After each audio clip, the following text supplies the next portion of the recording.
안녕하십니까. TV기자협회 3차 총회. 오늘 진짜 여러분들 벌써 보시고 아시네요. 빨간 아재. 그냥 보셔도 아는 분이랑 저희가 모시고 김태현 기자 때도 게시판이 뜨거웠는데 네. 이 정도는 아니었던 것 같아요. 사실 이 빨간 아재가 오시면은 우리 김태현 기자가 와야 돼요. 왜요? 저 사람들이 그 얘기를 하더라고요. 빨간 아재와 김태현 기자가 나란히 방송을 했거든요. 그랬더니 오달수와 마동석이다.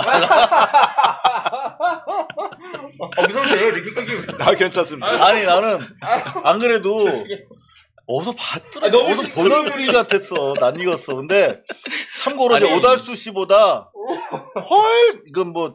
훨씬 잘생기고 몸매도 그러니까 근데 보면은 저기 달려파세요. 지금 방송보다는 이제 실물을 뵀을 때 좀 오달수 씨를 좀 덜 닮았어요. 근데 맞아. 화면은 정말 많이 닮았어요. 방송에는 정말 많이 전혀 닮았어요. 다른 사람이거든요. 여기서 봤을 때. 근데 TV로 보면 점 하나만 제가 이렇게 점 하나만 찍어주면 안 될까요? 그런 얘기 많이 들으셨어요? 아니 저는 유튜브 시작하기 전에는 한 번도 못 들어봤는데 유튜브 시작하고 나서 가장 많이 들은 말이에요. 그래서 전혀 안 닮아요. 많이들 얘기하면서 그냥 기본적으로 오달수 씨는 제가 좀 친해요. 근데 얼굴이 한 2배 정도 커요. 그래서 하여튼 잃어버렸던 자아를 찾아가고 있는 중입니다. 제가 볼 땐 연락이 올 것 같습니다. 오달수 닮은 걸. 예, 뭔가 자신이 조금 최근에 그 미투 사건 이후로 미쳐졌잖아요, 대중에게. 유튜버 업계에 내 존재를 잊혀지지 않게 만들어서 고맙다. 뭔가 연락이 오지 않아요. 조금만 더 지나면 이제 지금은 오달수 씨 닮았다 그러는데 이제 오달수 씨한테 빨간 아재 닮았다. 그런 날이 올 것 같습니다. 지금 벌써 이 시사 유튜버로서 그럼요. 개인이 30만 구독자를 넘기기가 정말 어려운 거예요. 그렇죠. 이런 전례가 없어요. 허지영 기자 어떻게 되죠? 저는 5만 명인데 이제 5만 넘었다고 지금 난리가 났던데 감사합니다. 이게 다 고발뉴스의 힘이죠. 무슨 말씀이세요? 5만 그러니까 여기 처음 출연했을 때가 4만 명이었는데 불과 2주 만에 1만 명이 늘었던 건 아마 이상호 선배와 우리 장영진 선배 기자님의 열렬한 지원 덕인 것 4만 명밖에 안 됐어요. 장윤진 부장은 왜 그래요? 너무 저 시작한 지 얼마 안 돼요. 방송을 잘 안 하시나요? 아니 지금 이제 8회 했고요. 영상 8개 올렸고요. 영상 6개 올렸구나. 6개 올렸고요. 어제 하나 라이브 처음 해봤고요. 지난번에 말씀하시던데 제가 김태형 기자하고 제 방송에서 한번 법원 뒤에서 잔디밭에서 한번 생방송한 적이 있거든요. 그러셨구나. 그날 한 5천 명 정도였어요. 그게 몇 주 전이거든요. 그 사이에 벌써 10배 가까이 되셨어요. 근데 이 유튜버들이 진짜 이 구독자 때문에 사실 좀 고민들 많이 하잖아요. 근데 이게 진정성에 금방 응답을 해주세요. 맞아요. 근데 그게 대표적 케이스가 2019년에 지금 유튜브 시사방송 시작하셨는데 횟수로 1년 만에 30만 돌파하시면 엄청난 겁니다. 엄청납니다. 고맙습니다. 여기 그 고발뉴스는 저보다 훨씬 많으시잖아요. 저희는 2012년부터 했어요. 그죠. 이게 기간이 다르잖아요. 공룡이에요, 공룡. 근데 2012년에 했는데 지금 33만 좀 넘었거든요. 이거는 정말 거의 지지나지. 이미 평가를 받았다는 거예요, 대중에게. 제가 세 분이 모르시는 비밀이 있는데 제가 그 중간중간에 섹시 댄스를 추고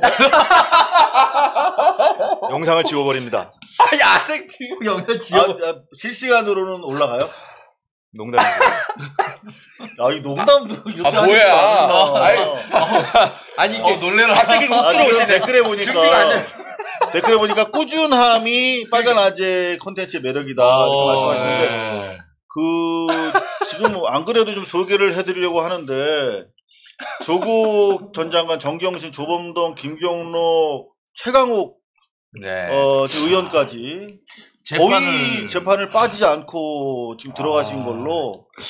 그 재판 다 들어가기 힘들어요. 저희도 보면은 그 기자, 인턴 기자까지 탈탈 털어서 3명을 더 넣고 있는데 되게 힘들거든요. 힘들죠. 힘들어가지고 다음번에 내가 들어가야 되나 이런 상황을 할 정도인데 그걸 혼자서 이렇게 했다는 거, 그 정말 대단한 거. 딱 2번 못 들어갔어요. 중간에 겹치는 날이 있었습니다. 그러니까 지난주만 하더라도 정경심 교수 공판이 있는 날 최강욱 맞아요. 대표 공판이 겹쳤거든요. 같은 날. 같은 시간에. 그런 날은 하나는 포기를 해야 되는 경우가 한 2번 있었죠.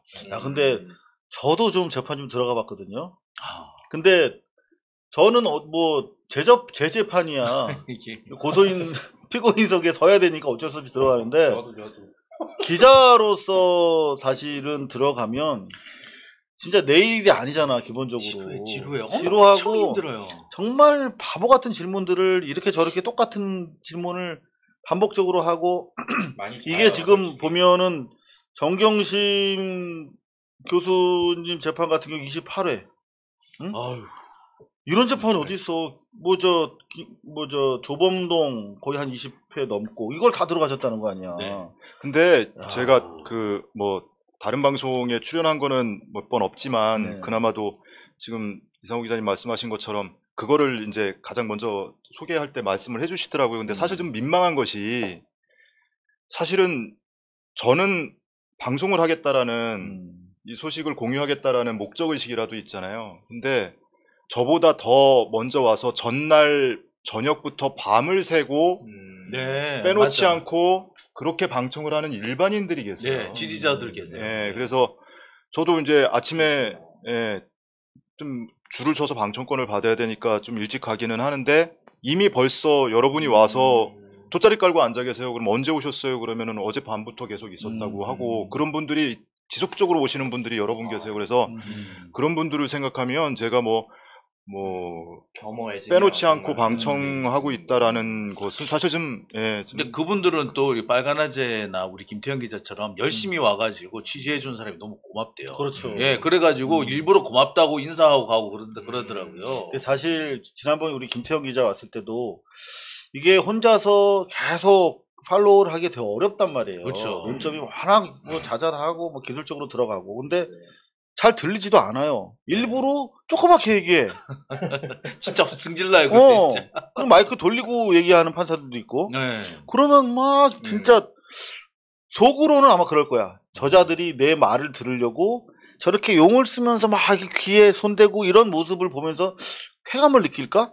근데 여하튼 간에 부정확한 면들이 있는데 그걸 크로스 체킹할 대상이 없어요. 네. 근데 우리 또 원재윤 PD 고양이 TV 고양이 뉴스.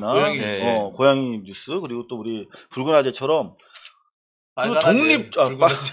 빨간 아재처럼 크로스 체킹 일부러 웃기려고 그랬어. 제 그 영역을 확산시켜 주신 거죠. 그럼 네, 붉은색 안에 빨간색이 그렇지. 있는 거니까. 주홍아재 다 먹어야 돼 혼자서. 붉은 바리스타. 괜찮은데? 근데 이렇게 서로 체킹하면서 네. 갈 수 있는 하나의 흐름이 생겼다는 건 정말 놀라운 것 같아요. 사실 저희도 사실 도움이 많이 됐었어요. 지난번에 한 번은 그 김태형 기자가 보고를 했는데 도저히 이해가 안 되고 믿을 수가 없는 거예요. 팩트 팩트를 그래가지고 너 이게 맞아? 너 이거 맞아? 몇 번을 묻다가 팩트 체크가 안 돼가지고 그때 빨간아재 방송을 제가 본 거예요. 그리고 장경욱 교수 바로 그 페이스북에 올린 것까지 보고서 그랬었던 겁니다. 그래서 나온 그 기사가 SBS 알고 봤더니 직인 파일이 없는데 오보 사건이었다. 그 사건이 그렇게 해서 기사가 나가고 SBS를 상대로 조지려면은 그래요. 이게 갖고도 이따 한 30분 얘기할 그렇죠. 후들들 떨린다고 사실은. 그러니까 사실 맞느냐고 몇 번을 내가 확인했는데 맞대는 거예요. 그래서 여러 개 크로스 체크할 게 없었는데 이 빨간아재랑 고양이 뉴스랑 그다음에 장경욱 교수 얘기하신 거 딱 합쳐 보니까 맞는 거예요. 그게 사실은 정말 중요한 팩트의 동지적 팩트 결합. 정말로 그때 사실 그 다른 팩트 확인할 게 없었으면은 못 썼을 거예요. 보고도 못 썼을 거예요. 제가 저희 허재현 TV 구독자분들께 비슷한 취지로 하나 고백할 게 있는데 저는 사실 도움을 받는 수준이 아니라 빨간 아재님 콘텐츠를 많이 표절했습니다.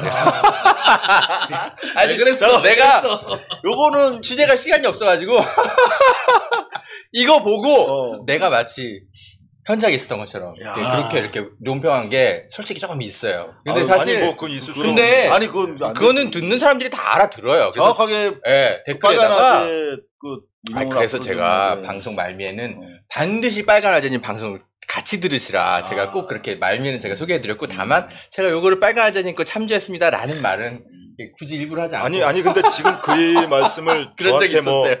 고백하듯이 말씀하시는데 사실은 저는 오히려 감사한 일이에요. 왜냐하면 생각을 해보세요. 보수 쪽의 유튜버들 생각을 해보면 네. 온갖 가짜 뉴스의 온상으로 취급을 맞아요. 받고 그렇죠. 있단 네. 말이에요. 근데 저도 저쪽에서 누군가가 보면 저놈 뭐 그 한쪽으로 치우친 뭐 헛소리하는 놈 이렇게 취급받을 수도 있어요. 근데 제가 하는 방송 내용을 신뢰하고 신뢰했기 때문에 네, 거의 신뢰하고 표절해서 가져오는 그거를 거죠. 참고했다는 거니까 저한테는 오히려 칭찬이에요. 네. 저는 사실 오늘 빨간 아재님을 모시면서 제가 정말 기다리던 사람이야 사실은.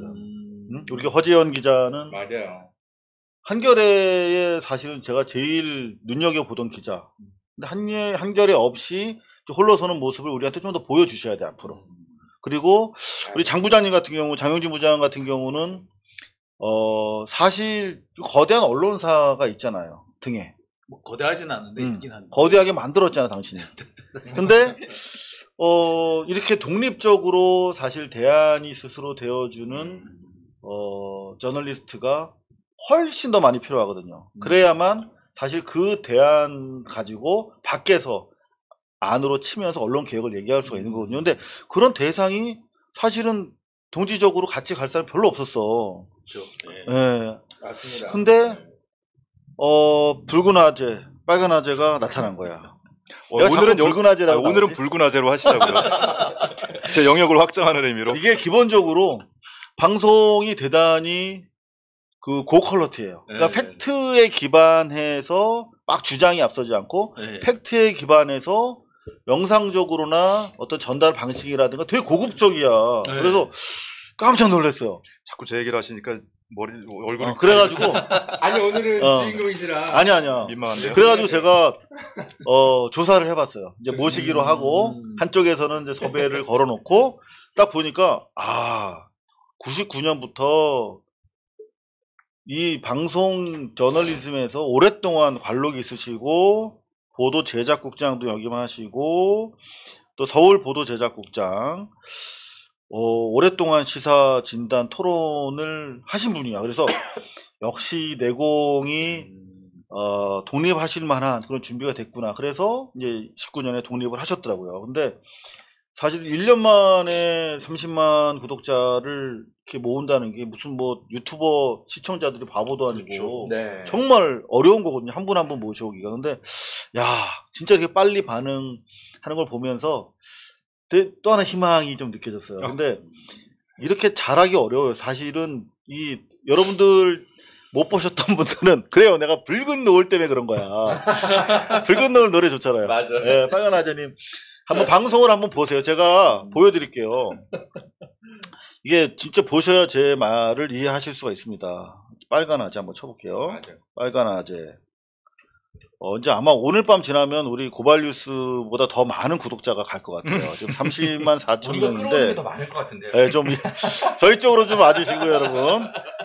이렇게 현장성 있게 방송을 하시는데, 지금 저 댓글 네. 쓰신 수구레님은 네. 저 생방송할 때 관리해주는 그러세요? 도와주시는 분이세요. 아, 네.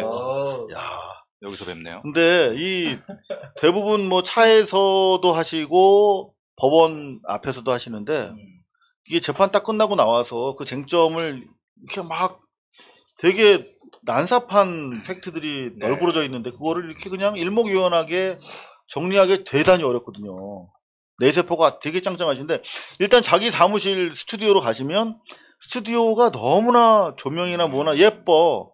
이거 좀 찾아서 좀 보여드리려고 하는데 마침 안 보이네요. 썸네일 만들어 놓은 거 아무거나 누르시면 아마 스튜디오 방송분일 겁니다. 네, 그것도 아마 스튜디오 방송일 거예요. 스튜디오가 여기 있네요. 조명이 끝내줍니다. 그래서 이분이 진짜 방송을 제대로 알고 그렇죠. 원래 방송을 제대로 이렇게 거의 무슨 이상호 선배랑 비슷하구나.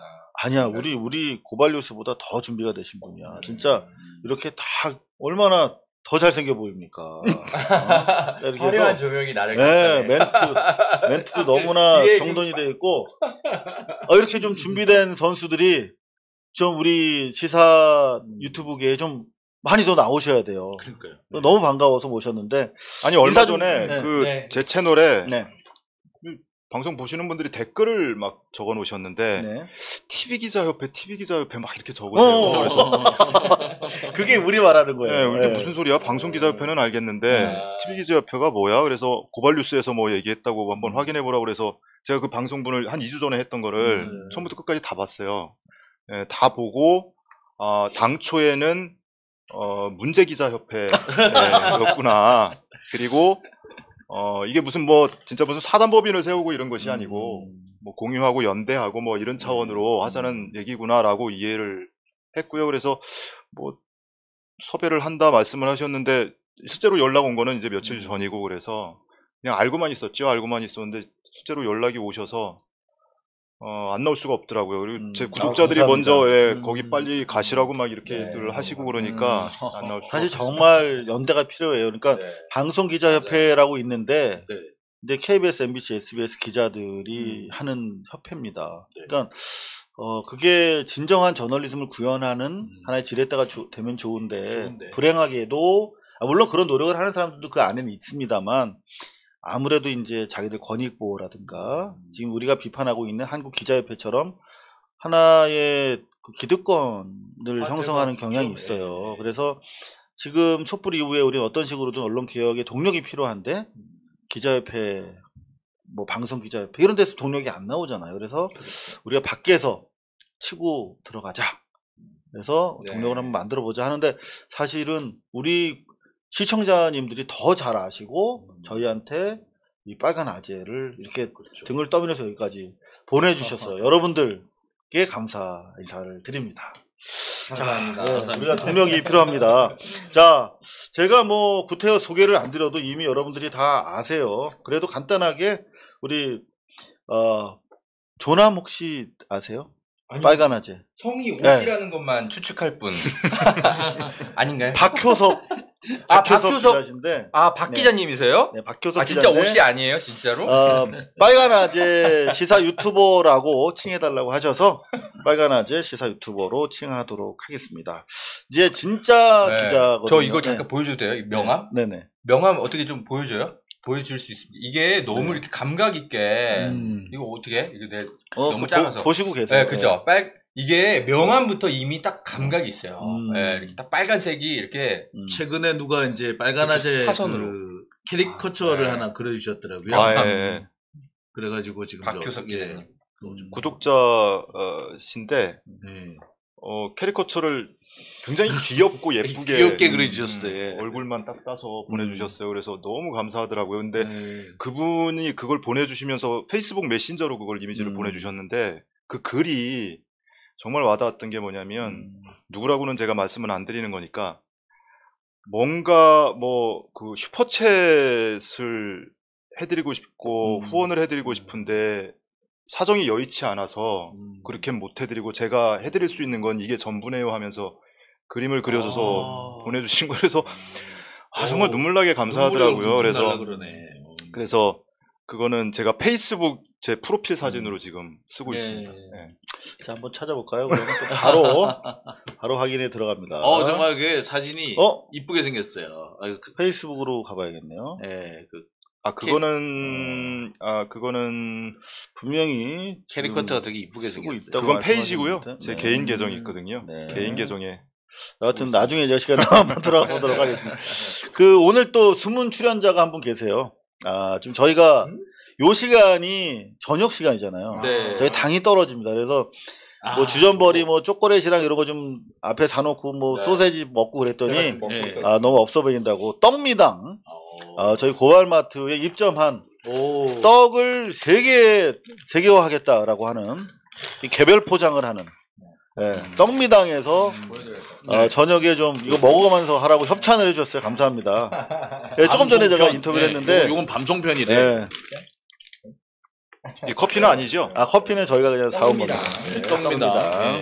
대기업 협찬대로 왔는데 저희가 일단 좀 드시고요. 편하게 좀 방송을 진행하도록 하겠습니다. 자, 일단 지금 뭐 이 시간 6시, 7시가 넘었거든요.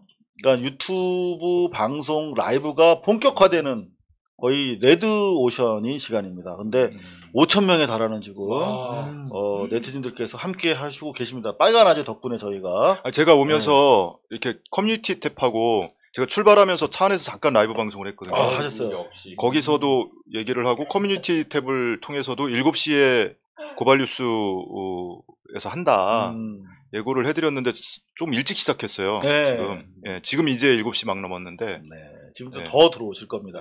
자, 간단하게 제가 소개를 해드렸는데 돼지띠시고 99년부터 티브로드에서 기자 생활을 쭉 하셨어요. 되게 오래 하셨네.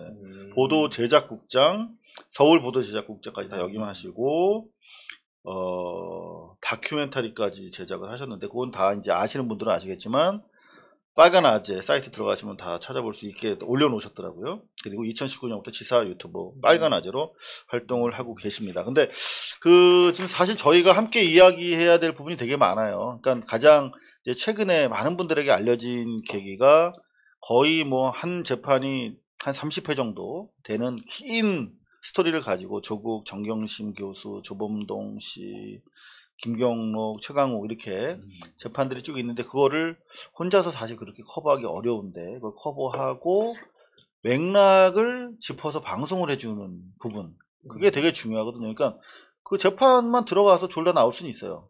근데 쟁점을 잡아서 조리 있게 설명해주는 노력이 있었기 때문에 그걸 또 같이 진실을 보도할 수 있는 큰 도움이 됐다 이렇게 우리가 평가할 수 있는데 그 얘기부터 좀 안 할 수는 없겠네요. 그죠?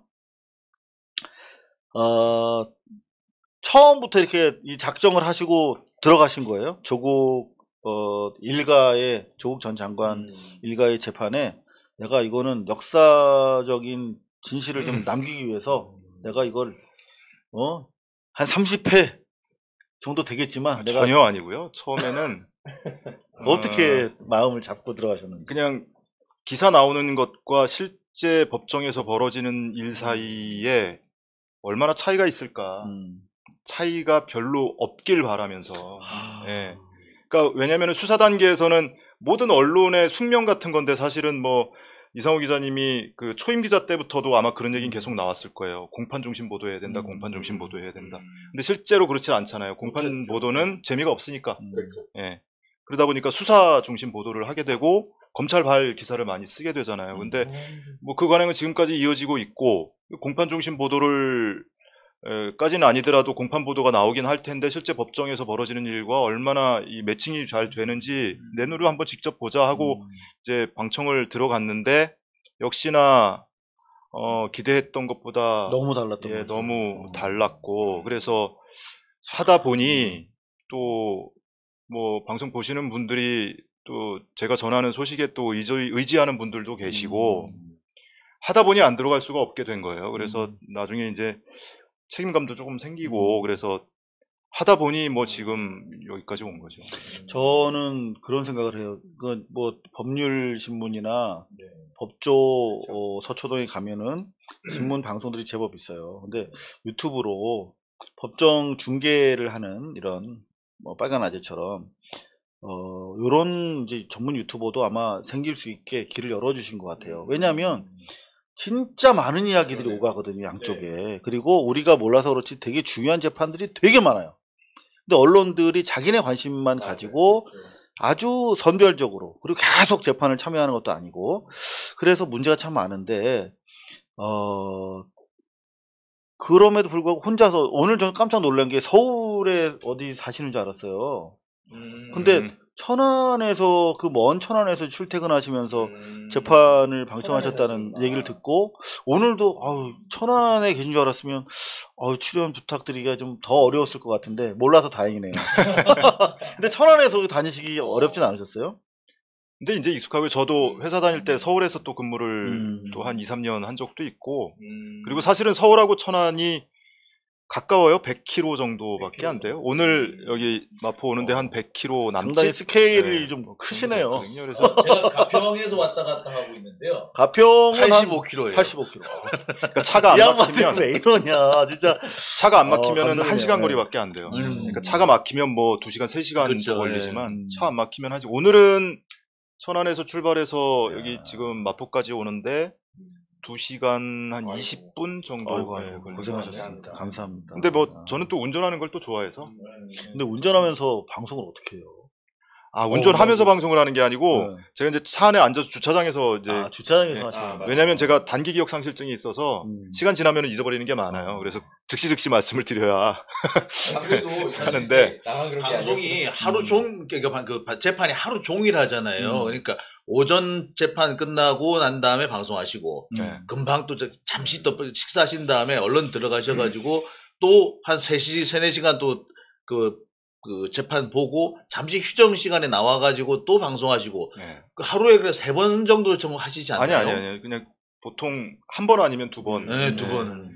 뭐 오전 공판 내용 중에 전해드릴 내용이 있다 하면 점심시간 휴정 시간에 그때 잠깐 이제 하는 경우가 있고요. 근데 전에 한번 그 공판을 보고 집에 내려가면서 고속도로에서 방송을 켜고 운전을 하면서 방송을 한 적이 딱 한 번 있거든요. 근데 저는 몰랐는데 댓글을 볼 수가 없으니까 그냥 생각나는 대로 막 얘기를 하고 집에 도착을 해서 얘기를 들었는데 댓글로 되게 많이 혼났습니다. 운전하면서 불안하다고. 불안하죠. 네, 그래서 옛날에 김용민 씨가 김용민 씨가 주행 방송, 심지어 그 추침 방송까지 방송 귀신이니까 그렇게 하는 거는 언뜻 이해를 하는데 여하튼 맞습니다. 이게 방송이 아까 전에 이제 말씀하신 것 중에 약간 놀란 게 재판이 이런 방식으로 검찰의 공소 사실과 많이 다를 거는 상상하지 못하셨었다. 어느 정도는 예상을 했는데 예상보다 훨씬 더 심했죠. 그렇구나. 제가 이제 그 말씀이 이제 놀란 게 뭐냐면 이제 많은 이제 그 기자들의 이제 의문점이 빨간 아재님은 뭔가 좀 예단을 하고 자신이 원하는 팩트만 이렇게 사람들이 이렇게 듣고 싶어 하는 내용만 재판에서 소개해 주는 거 아니야. 라고 그렇게 트집을 늘 잡거든요. 근데 생각하셨던 것보다 훨씬 더 충격적이고 훨씬 더 이렇게 다른 내용들이 재판 과정에서 나오는데 어떻게 그걸 독자들에게 소개를 안 할 수가 있어요. 내가 원한 게 아니고 그건 검찰이 사실 그렇게 벌려놓은 거 아니에요. 저는 그래서 그런 어떤 이제 기존의 좀 뭐랄까 레거시 미디어 기자들이라고 해야 될까요? 그들의 그런 비판들에 대해서 평소 좀 어떤 생각이 좀 드셨었는지. 저는 제가 방송하면서도 초기에 몇 차례 말씀드렸어요. 저는 객관적이지 않습니다. 중립적이지 않습니다. 저는 중립을 표방하지 않아요. 저는 채널 명에서 누가 보면은 댓글로 남기시는 분들이 뭐 빨갱이 하시는 분들도 있고 조국도 저는 빨갱이라고 얘기하는 제가 우리나라 정치 지형상 왼쪽에 있음을 제가 부인하지 않아요. 예전에 유시민 이사장이 그런 얘기를 했던가요? 편파 중계라고. 다만 그 편파까지 가는 과정만큼은 객관적인 근거에 의해서 한다라는 것이고요. 제가 그리고 중립을 표방하지 않고 그다음에 있는 걸 없다고 얘기하거나 없는 걸 있다고 얘기하지는 않아요. 제가 들은 것 중에 일부 사실을 있는 그대로 전달을 해드리는 것뿐이죠. 근데 레가시 미디어는 너무 거창해요. 사실은 어쨌든 기성 언론의 가장 큰 문제점이라면 중립이라고 표방하면서 중립적이지 않은 게 저는 큰 문제라고 생각해요. 차라리 어떤 뭐 저 정파성을 갖고 한다면 남들이 그렇게 욕해도 인정을 하고 했으면 좋겠어요. 안 그러면 그건 사람들, 독자들, 시청자들을 속이는 거잖아요. 거짓말은 하지 말자는 거죠. 기사에서도 거짓말을 하지만 그들이 취하고 있는 스탠스에서도 거짓말을 하고 있다는 거예요. 정부를 비방하면서 정부가 잘 가길 바란다고 욕해요. 그거 거짓말이잖아요. 그러니까 이게 사실은 저 같은 경우는 정말 감동한 게 이렇게 말할 수 있는 자격이 뭐 준비 기일 빼고 5번 뭐 4번 이렇게 재판 전에 기일은 더 재미없거든요. 근데 본안만 정경심 교수 같은 경우 23회, 뭐 거의 28회를 참석하셨고, 거의 20회 이상 되는 뭐 조범동 재판도 거의 다 참석하셨다고 하는데, 이런 말씀하실 자격이 있죠. 근데 방금 말씀하신 것처럼 SBS랑 한번 붙었어요. 그래서, 제일 중요한, 정경심 교수 재판에서 제일 중요한 부분 중에 하나가 직인 부분인데, 간단하게 지금 SBS랑 어떻게 돼가는지 좀 SBS 극히 일부 기자하고 좀 언쟁이 있었던 거고요. 그거는 5월이었나요? 5월에 정경심 교수 공판 중에 재판장이 정경심 교수 측에게 질문을 던졌어요. 이제 성명 요구를 한 건데, 그러니까 강사휴게실에 있던 PC에서 검찰이 제출한 증거물들의 상당 부분이 나왔는데, 정경심 교수는 본인이 표창장을 직접 발급받거나 또는 본인이 만들거나 한 것이 아니고 2013년에 표창장을 찾아보니까 없어서 2012년에 발급받았던 것이 없어서 직원에게 재발급 받아달라고 얘기를 했고 그 다음날 가서 찾아왔고 뭐 총장 만나서 얘기도 직접 했고 이랬다라고 증언을 하거든요. 그래서 이제 재판장이 질문을 한 거예요. 최초 발급받은 것도 그렇고 재발급받은 것도 그렇고 직원이 발급받아서 전해줬다면 왜 표창장 파일이 강사휴게실 PC에서 나왔습니까? 그걸 설명을 해보세요. 이렇게 성명 요청을 한 거란 말이에요. 누구한테요? 변호인 측에 얘기를 한 거죠. 그래서 제가 메모를 하면서 표창장 파일을 하고서 동그라미까지 쳤어요. 아무리 빨라도 사람 말만큼은 빨리 할 수가 없잖아요. 제가 워딩을 이게 타이핑을 치는 것도 아니고 손으로 받아 적는데 그래도 중요한 워딩은 제가 체크를 다 해놓거든요. 그래서 표창장 파일이라고 해놨는데 그러고 나서 YTN에서 이제 좀 출연 요청이 있어서 갔는데 거기에도 자막에 직인 파일이 왜 그 PC에서 나왔는지 설명하라고 요구한 것으로 자막이 돼 있더라고요. 그래서 제가 대기실에서 양지열 변호사하고 미리 얘기를 했어요. 이거 직인 파일이 아니고 표창장 파일이라고 했다.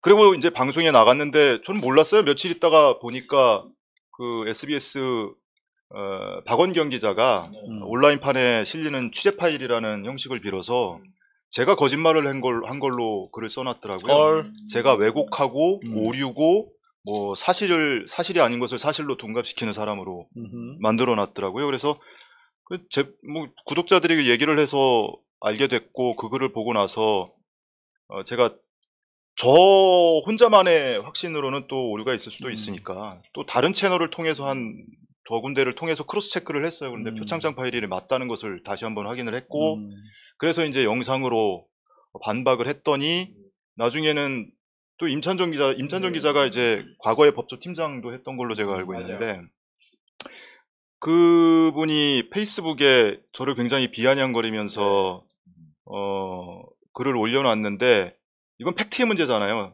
재판장의 워딩이 표창장 파일이냐 직인 파일이냐의 문제인데 그거는 이렇게 해석될 수도 있고 저렇게 해석될 수도 있고 워딩이 뭐였는지는 정확히 확인할 수 없어. 왜 그걸 녹음하는 사람은 아무도 없기 때문에 확인 불가능해.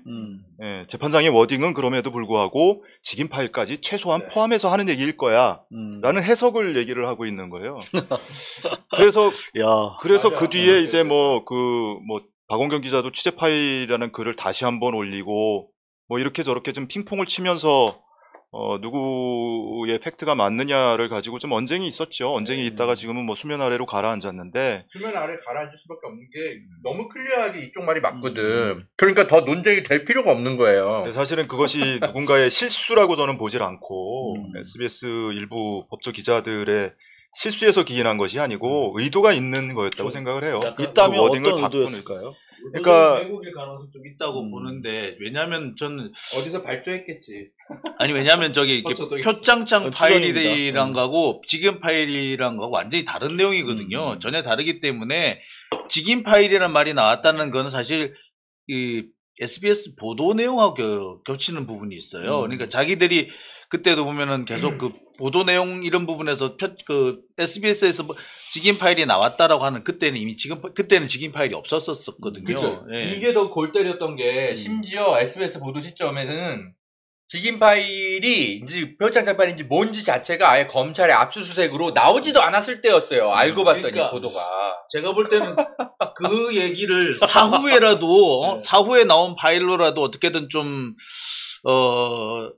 뭐라 그러니까 보강을 해야 된다고 해야 되나 이런 식으로 하려고 하지 않았느냐라는 의심을 좀 전 사실적 그런 의심을 했어요. 그러지 않고서는 표창장 파일하고 직인 파일을 혼동한다? 글쎄요. 저는 그게 사실 이해가 안 됐거든요. 표창장이랑 도장인 거 아니야, 직이니까. 그 전혀 다른 사실은 물건인데.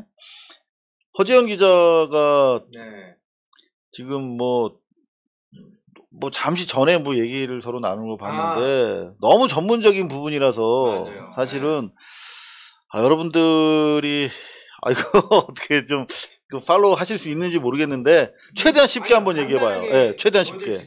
잠깐 제 그 사이트를 네. 잠깐 열어주시면 제가 좀 약간 새로운 문제 제기를 여러분 해볼게요. 여러분들이 이거는 제가 예, TV 기자협회에서 항상 보여드리는 그 허재현의 리포액트. 이제 역시 재판을 네. 우리 아직까지 혼자 떠 있습니다. 만큼 이제 그 많이 참가하시는 장경욱 동양대 교수님 계세요. 네, 맞아요. 그분하고 제가 변호인단하고 그리고 경찰 좀 수사 경력이 좀 많은 디지털 포렌식 전문가 3명에게 자문을 받아서 쓴 기사가 있어요. 그걸 제가 오늘 올려놓고 나왔는데 요거구나. 잘 됐다. 오늘 빨간아저님한테 검수 받으면 되겠다.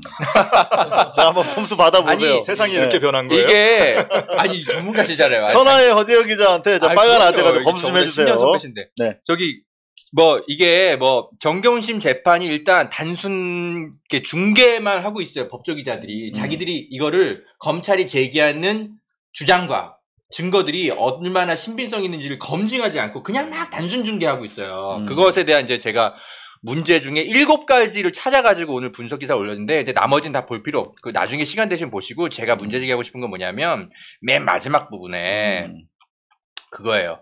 정경심 PC 디지털 포렌식 결과가 이상하다. 갑툭튀 MS 월드 그 부제 거기만 좀 잠깐 봐주세요. 네. 거기 보시면 자 보세요. 이게 공소장 내용하고 정작 검찰이 디지털 포렌식 그 한 결과가 다른 것 같아요. 포렌식 결과랑 공소장 내용이랑. 네. 이게 황당한 게 보세요. 포렌식의 원래 그러니까 같아야지. 그죠? 공소장이라는 게 왜 나와요? 자기들이 수사 내용을 바탕으로 공소장을 정확하게 써야 되거든요. 그거 만약에 공소장이 불일치하면 이거 재판 중단될 수도 있는 거예요. 예? 예전에 한번 그런 일 있었잖아요. 그렇죠. 실제로. 공소장을 수정해야지 나중에. 그렇죠. 그래서 이거 어쩌면 좀 중요한 사안이 될 수 있어요. 제가 그래서 이거 변호인단에도 얘기는 해주고 왔는데 자 보세요. 이게 지금 1번 1, 2, 3, 4, 5, 6, 7, 8, 9, 10이라고 돼 있는 게 이게 뭐냐면 이게 뭐예요? 이게 검찰이 네. 동양대에서 압수수색해가지고 가져온 네. 정경심 교수로 추정되는 PC가 있어요. 네. 그 PC 디지털 그 포렌식 결과예요. 아, 요게 1번부터 10번까지가. 그렇죠. 근데 요게 공소장 내용과 다른 부분이 있다? 그렇죠. 어느 부분이 그래요? 자, 보세요. 여기 보면은 이제 복잡하니까 다 볼 필요는 없는데, 네. 자, 공소장에 보면, 그 밑에 조금만 내려보면 공소장의 위조 과정이 이렇게 써 있어요. 동양대 스캔 이미지 캡처. 몇 번에? 아니, 숫자 밑에 있잖아요. 아, 여기? 그렇죠. 이미지 전체. 다만 캡처. 여전히 이상한 흔적은 보입니다. 검찰의 이 사건 공소장 내용을 다시 봅니다. 그죠? 위조 과정은 순서대로 공소장 내용이에요. 동양대 스캔 이미지 전체 캡처를 먼저 해요. 그 다음 캡처된 이미지를 워드 문서에 삽입해요. 한글 워드. 문서가 아니에요. 이게 중요해요. 워드 문서에 MS 워드. 자, 스캔 이미지를 워드 문서에 워드에 삽입해요. 삽입했어. 자, 그리고- 여기까지는 알겠어. 오케이. 그런 다음에 동양대학교 총장 최성의 부분만 캡처 프로그램을 오려내서 그림 파일 생성하고 이거 그다음에 여기서부터 또 잘 모르겠어. 어쩌고저쩌고 한글 파일에 내용 기재 후 파일 출력 등등등등이 있어요. 네. 근데 자 보세요. 요게 분명히 공소장 내용이야. 여기 보면 네. 위조 과정의 두 번째 과정에 캡처된 이미지를 워드 문서에 삽입한다고 되어 있어요. 워드 문서에 삽입한다고 되어 있어요. 공소장에 워드 문서가 나오네. 그렇죠. 워드 문서에 삽입이에요. 삽입이야. 그런데 디지털 포렌식 결과로 다시 올라가 자, 봐요. 올라가 볼게요. 가보면 1번 워드 문서 없죠? 2번 워드 문서 없죠? 3번도 아니죠? 그다음 4번을 보세요. HWP. 뭔가 저장은 하는데 HWP 이거 한글 파일이잖아요. 워드 문서 아직 안 나왔어요. 그죠? 여기다 저장해요. 음. 뭔진 모르겠지만 여기다 저장을 다른 해요. 거예요. 예. 그리고 장장 또 어디다가 폴더에 저장을 하고 그 다음에 이제 6번에 드디어 워드가 나와요. 여기 있다. 그죠? 근데 투. 보세요. 이건 그냥 워드를 열어서 열람한 거예요. 열람한 거네. 네, 이거는 뭘 저장하고 한 행위가 아니에요. 그냥 열어본 거예요. 그럼. 그 다음엔 그럼 도대체 워드 문서에 삽입하는 거 언제 나오냐? 7번, 8번, 9번, 10번 봐도 없어요. 없다. 없어요. 신기한데? 이상하잖아요. 도대체 그래서 오케이 나도 그거를 이제 발견했어요. 아 그렇죠. 우와. 저도 이제 정리하면 뭐냐면 야, 허재영 기자 뭐 하나 했네. 제가 예전에 간첩 오. 증거 조작 사건도 밝혀냈던 오. 그 노하우. 신기하다. 그래서 저는 검찰 공소장 내용과 여러 가지 그 재판에 제시되는 증거들의 오류 가능성을 뭐랄까 좀 동물적으로 좀 살펴보게 됐다고 할까? 그 이후로 지금 그 눈빛이 지금 동물적으로 반짝이고 있어요. 약간 이렇게 동물 같은 네 아무튼 자, 그 이제 여기서 그래서 네, 붉은 아재, 빨간 아재. 그래서 제가 확인할 부분. 마무리하면 뭔가 공소 제기가 됐을 때부터 검찰이 공소장 내용을 수사를 너무 부실하게 한 상태에서 일단 공소 제기부터 빨리 하느라고 부실하게 된 거 아니냐. 우리 그런 얘기 되게 많았잖아요. 그때 그래서 얘네들 이거 디지털 포렌식 이거 제대로 나온 상태도 아닌 상태에서 일단 막 공소 제기부터 하느라고 이런 식으로 공소장이 만들어진 거 아니냐. 그래서 이런 문제 제기가 가능하게 되는 거예요. 그리고 더 나아가서 판사라면 이거 공소 내용과 실제로 디지털 포렌식 결과가 다르네. 이거 같은 PC로 볼 수 있어요? 재판장이 그렇게 물을 수 있어요. 이거 위조에 사용된 같은 PC로 볼 수 있어요? 왜냐하면 이 PC가 정경심 교수 건지 동양대 직원 건지 누구 건지 아직도 몰라요. 검찰은 정경심 교수 거라고 주장하고 있는 단계거든요.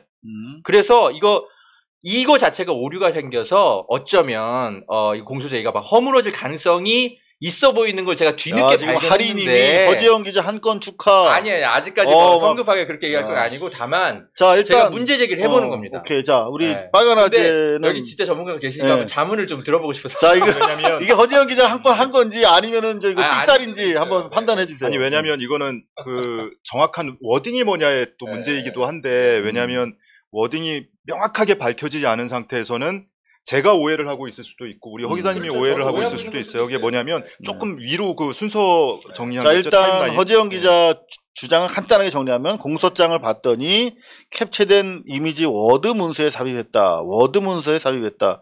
라는 표현이 나오는데 실제 디지털 포렌식 한 자료에 보니까 아무리 봐도 열람했다는 내용이 하나 있을 뿐 워드에 뭐 저장했다 그런 내용은 없다에 대해서 저 1부터 10까지 정리를 해놓으신 거는 이건 그 KBS의 누군가 법원의 워딩을 시간이라고 예. 법조 기자들이 정리해 놓은 기록이에요. 그런데 KBS는 문제 제기가 없어요? 저렇게 정리해놓고 일단 KBS 전 믿는 거죠. 이렇게 제대로 정리했을 거라고. 저렇게 저는. 정리를 했으면 문제 제기가 지금처럼 당연히 나와야 돼요. 네. 문제는 저 6번 항목이에요. 문서 네네. 2.docx 파일 네. 열람인데 네. 저게 제가 기억하기로는 위에서 아들의 상장 전체 캡처를 해서 문서 2 docx 파일이 왜 나오냐면 워드 파일에 전체 캡처한 것을 붙여넣습니다.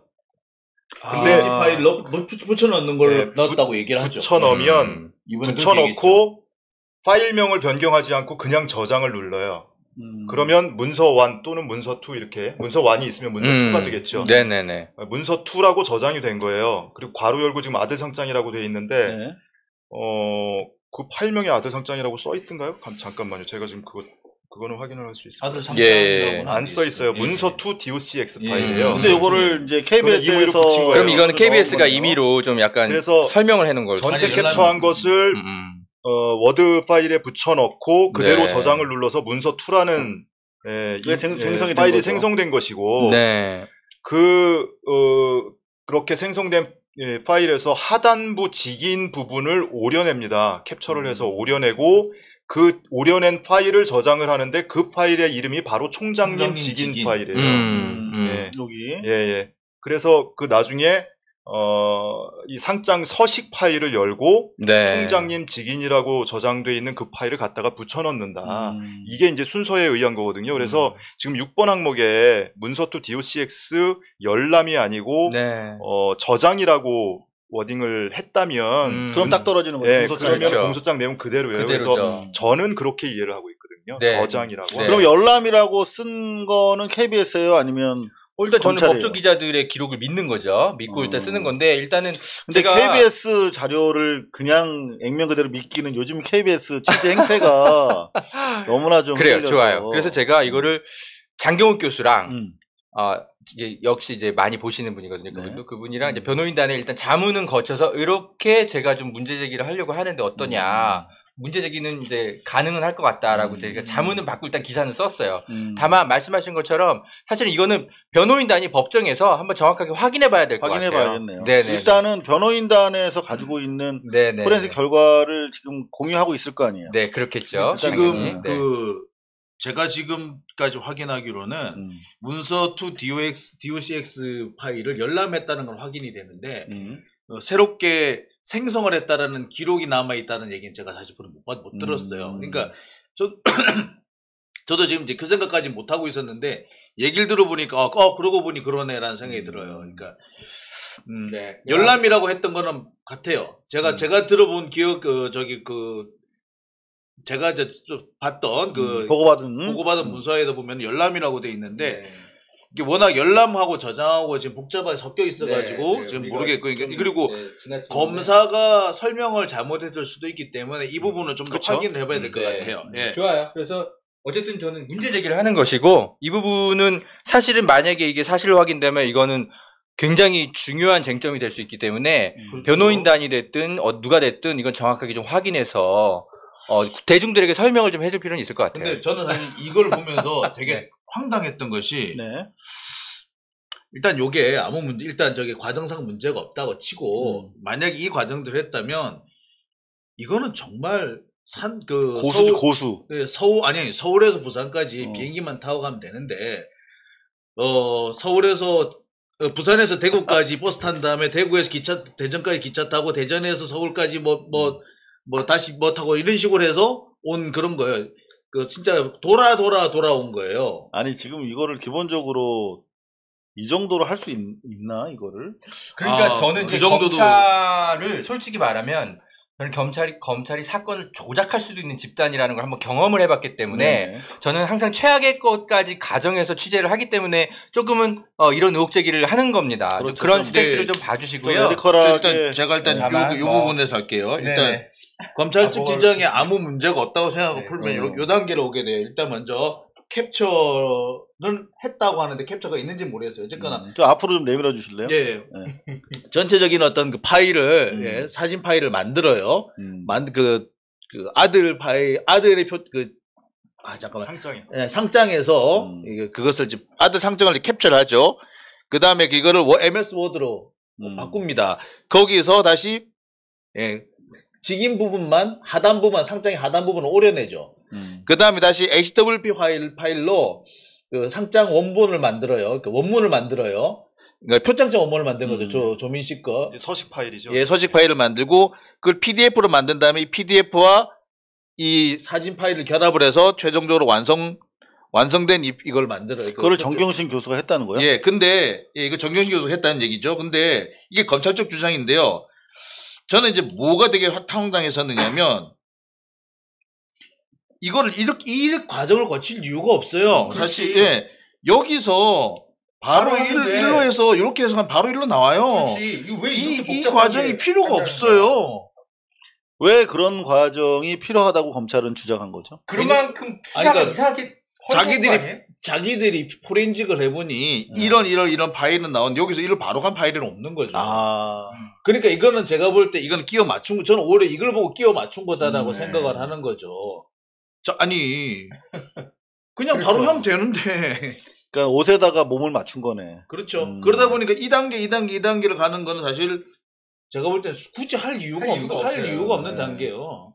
위조범이 뭐하러 이렇게 복잡하게. 자, 그 다음에 이제 중요한 얘기가 나왔는데, 여기 캡처본, 아들 상장의 캡처본을, 캡처를 어디서 했는지 몰라요. 맞아. 네, 캡처가 어디서 했는지를 몰라요. 그죠. 그러니까 캡처를 했으면, 이걸 뭐 스캐너로 했든지, 아니면 뭐, 휴대폰으로 했든지 이랬어야 되는데, 그 부분에 대한 기록이 애매하고요. 소스가 어떻게 들어왔는지가. 근데 그게 또, 그리고 최초 전체 파일은 이건 또 PC가 다른 PC예요. 그러니까, 여기에 이게 다 하나의 PC에서 진행된 과정이 아니라 PC 2개에서 진행된 과정이에요. 그러니까 저도 그 부분에 좀 의문을 갖고 있는 것이, 이다음에 혹시 그 아들 상장, 그러니까 표창장 원본의 미조의 원본격이라고 검찰이 주장하는 그 아들 상장, 그게 어느 컴퓨터에서 나왔는지 혹시 기억하세요? 지금 작년 9월 초에 굉장히 많은 보도가 쏟아졌었어요. 아들 상장을 어떻게 최초에 스캔을 했는지도 안 나올 뿐더러 그렇게 보도가 SBS에 나오지 않았어요? 그건 작년 9월 3일에 검찰이 동양대 정경심 교수 연구실을 압수수색하고 압수수색하는 날 김경록 씨가 보관하고 있던 연구실 PC를 임의 제출 받아서 거기에서 나온 게 아들 상장이에요. 근데 지금 쭉 설명하신 저 파일들이 나온 컴퓨터는 강사휴게실 컴퓨터예요. 그렇죠. 강사휴게실 컴퓨터 본체가 2대가 있었거든요. 근데 거기에서 나온 건데, 저는 연구실 PC에서 아들 상장이 나왔다라는 얘기는 들었는데, 강사휴게실 PC에서 아들 상장에 스캔본이 나왔다는 얘기는 못 들어봤어요. 그렇죠. 그거 어떻게 넘어간 거야 그러면? 그러니까 모르죠. 캡처본은 있어요. 네. 스캔을 해서 그럼 스캔 파일이 자동으로 생성이 될 거 아닙니까? 네. 그러면 그걸 띄워놓고 전체를 캡처했다고 써 있어요 공소장에. 그걸 짓을 왜 해요? 근데 스캔 파일은 아들 상장이 곧 스캔 파일일 거 아니에요. 그렇죠. 그거는 연구실 PC에서 나왔어요. 네. 그러면 이 스캔 파일이 연구실 PC에서 강사휴게실 PC로 넘어가야 되는데 이 과정에 대한 설명이 지금 생략돼 있다. 그렇죠. 더더군다나 검찰이 주장하는 바에 따르면 이 강사휴게실 PC는 당시에 동양대에 사용하던 것이 아니고 방배동 자택에서 쓰던 네. 거라고 그랬어요. 거기서 위조했다고 그랬어요. 그러면은 동양대 연구실 PC는 연구실에서 나온 적이 없으니까 거기서 스캔을 떠놓고 서울 방배동에 와서 거기서 위조 작업을 했다는 건지 거기에 대한 설명이 있어야 된다. 근데 제가 오류일 수도 있어요. 제가 오류일 가능성은 뭐냐면 강사휴게실 PC에 스캔해서 생성이 된 파일이 있다면 그건 제가 모르고 얘기하는 걸 수도 있어요. 만약에 그렇다면 연구실에서 아들 상장이 발견됐다라는 보도는 굉장히 무의미한 보도예요. 그렇죠. 그때 시점에는 뭐 일정 정도 의미가 있었는지 몰라도 지금은 굉장히 무의미한 얘기가 되는 거예요. 법정에서는 만약에- 거의 의미예요. 그리고 이제 이게 만약에 스캐너로 만약에 했다면 그 기록이 남아야 돼요. 그게 뭐냐면 그 모든 그 주변 장치가 네. 컴퓨터에 접속이 되면은 그 기록이 컴퓨터에 남아요. 그러니까 이거를 만약에 옮겼다면 예. 옮기는 과정도 이메일이나 이게 USB 이런 게 있을 수 있잖아요. 남고 만약에 스캐너가 붙었으면 스캐너 기록이 남을 거고 프린터면 프린터 기록이 남을 USB를 거예요. 쓰면 USB 기종이 뭔지까지 나온단 말이에요. 포렌식하면. 그런데 그런 설명이 그런 전혀 설명이 없다. 전혀 없어요. 그리고 그런 내용을 변호인이 안 물었어요? 이번에 반대 신문을 아직 못했어요. 아, 이게 이건 뭐냐면은 아직 이제 나올 얘기네. 재판하기 3일 전에 이걸 주는 바람에 충분히 그 얘기를 못했어요. 그래서 나온 얘기 일부분은 뭐냐면 이 PC가 이게 제대로 된 게 맞느냐라는 그렇죠. 이런 부분 있잖아요. 그러니까 그런 부분하고 그다음에 부분적으로 또 나왔던 분 얘기가 이 USB라든지 이런 것들을 접속한 기록이 없지 않느냐 이런 부분은 나오기는 나왔어요. 근데 그 얘기는 그 기사에 거의 안 다뤘습니다. 왜? 무슨 말인지 못 알아들었을 거예요. 그리고 그날 공판을 그 여 검사가 이제 신문을 했는데 말이 엄청나게 빨랐어요. 그래서 실제로 이거를 뭐 받아 적는 저는 물론이고 기자들이 타이핑하는데도 한계가 있었을 겁니다. 말이 엄청나게 빨랐고 아마 시청자 여러분들께서 이게 도대체 무슨 얘기인지 헷갈리시는 분들이 계실 텐데 왜냐하면 이거는 이거예요. 정경심 교수 측의 입장은 처음부터 줄곧 일관되게 주장하고 있는 것이 재발급을 직원한테 부탁을 했고 직원이 발급해서 나는 다음날 가서 받아왔다는 것이고 저 파일들이 나왔다라는 강사휴게실 PC는 발견 당시 강사휴게실에 널브러져 있었던 거고 그 표창장이 위조됐다고 하는 2013년 당시에 저 PC는 동양대에서 사용을 했었다는 겁니다. 어학연구원 등에서 어학교육원 등에서. 근데 검찰은 방배동에서 위조를 했다고 했잖아요. 그러니까 일종의 알리바이인 거죠. 그러니까 검찰은 저 PC가 2013년 6월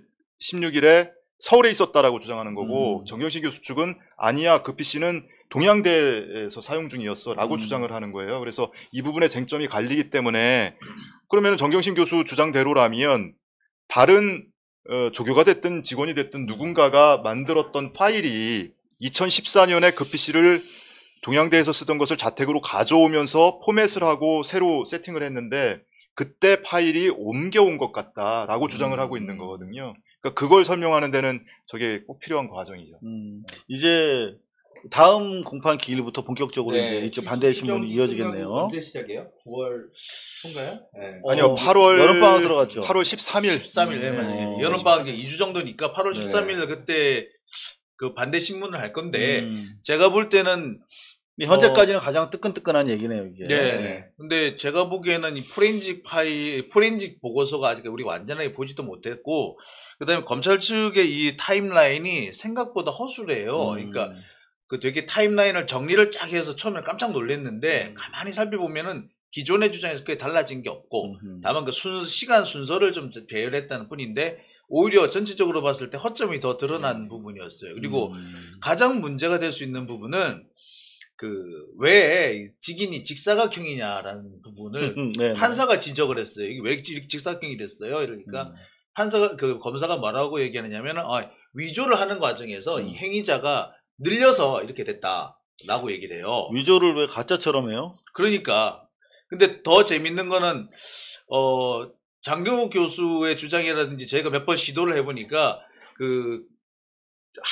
상장 하단부를 그대로 잘라서 갖다 붙이면은 축소가 되지 늘어나지는 않더라고요. 그리고, 그러니까 장경욱 교수는 법정에서 이제 검사가 설명할 때는 이것이 좌우로 늘어났다. 네. 그러니까 상장 하단부 동양대학교 총장 최성해 하고 직인까지 포함된 그 파일이 서식 파일에 붙여넣는 과정에서 좌우로 늘어나서 가로 세로 비율이 달라졌다라고 얘기하는 건데 장경욱 교수가 실제로 만들어 본 결과 옆으로 늘어난 게 아니고 위아래로 눌린 거다라는 이야기고 장경욱 교수는 실제로 본인이 서식 파일 등을 가지고 만들어 봤던 모양이에요. 본인이 위조 실험을 해봤어요. 네, 했는데 도저히 그 방식으로는 안 만들어지더라. 그렇죠. 그러니까 불가능하다. 사실 늘어나는 게 아니라 찌그러지기 때문에 글자가 망가져야 돼요. 같이 망가지게 되는데 글자는 또 안 망가져 있거든요. 근데 사실 저는 이렇게 말씀을 들으면서 되게 다행스럽고 고마운 마음도 드는 반면에 사실은 검찰이 이렇게 휙 장난치고 지나가 버린 일인데 이 그렇죠. 진실을 밝히기 위해서 사실 이게 뭐가 중요합니까? 이 표창장 직인이. 근데 이거를 그냥 우리가 욕하고 지나갈 수도 있거든요. 근데 옛날에 보면은 이거 네. 개인의 진짜 찌질한 어떤 이게 만약에 사실이라면 사실이라면 진짜 개인의 그렇죠. 찌질한 범죄인 거예요. 이걸 갖고 무슨 권력형 범죄인 것처럼 1년 동안 우리가 이렇게 들여다본다는 게 이게 사회적으로 이게 사실 공공재가 투입되는 게 말이에요. 80년대만 해도 이를테면 뭐 유서 위조 사건, 유서 대필 사건, 유서 대필 사건 같은 경우도 지금 보면 더 쪼잔한 그렇죠. 조작이거든요. 근데 네. 그거를 그때 당시 우리 유튜버 우리 빨간 아재 같은 사람이 없어가지고 못 박힌 거라고. 근데 정말 이 디테일한 부분까지 챙기시는 정말, 그러니까 예. 이 디테일한 저는 얘기를 하면 못 또 알아들어요. 의문이 한두 가지 더 있는데 저도 못 알아들어요. 더 깊이 들어가면 검찰이 처음 이건 뭐 깊이 들어갈 게 아니고 굉장히 간단한 거예요. 그래서 시청자 여러분들 이해하기 쉬우실 텐데 검찰이 최초 기소했던 게 작년 9월 6일 인사청문회 당일이었어요. 네네. 네, 심야에 기소를 했죠. 내려와라 이거죠. 네. 근데 그날 기소할 때 검찰의 공소장에 보면 이 표창장 위조와 관련해서 정경심 교수가 성명 불상자와 공모를 해서 라는 문구가 있어요. 맞아. 근데 검찰이 나중에 공소장 변경 신청을 했다가 기각되고 12월 말에 다시 한번 추가 기소를 했죠. 네. 그때는 성명 불상자가 딸로 바뀝니다. 음. 딸과 공모를 했다고. 공모해서, 네. 자, 그러면 지금 표창장 위조와 관련해서 많은 증인 신문이 있었고 심지어 포렌식 담당자까지 나와서 증언을 했는데 네.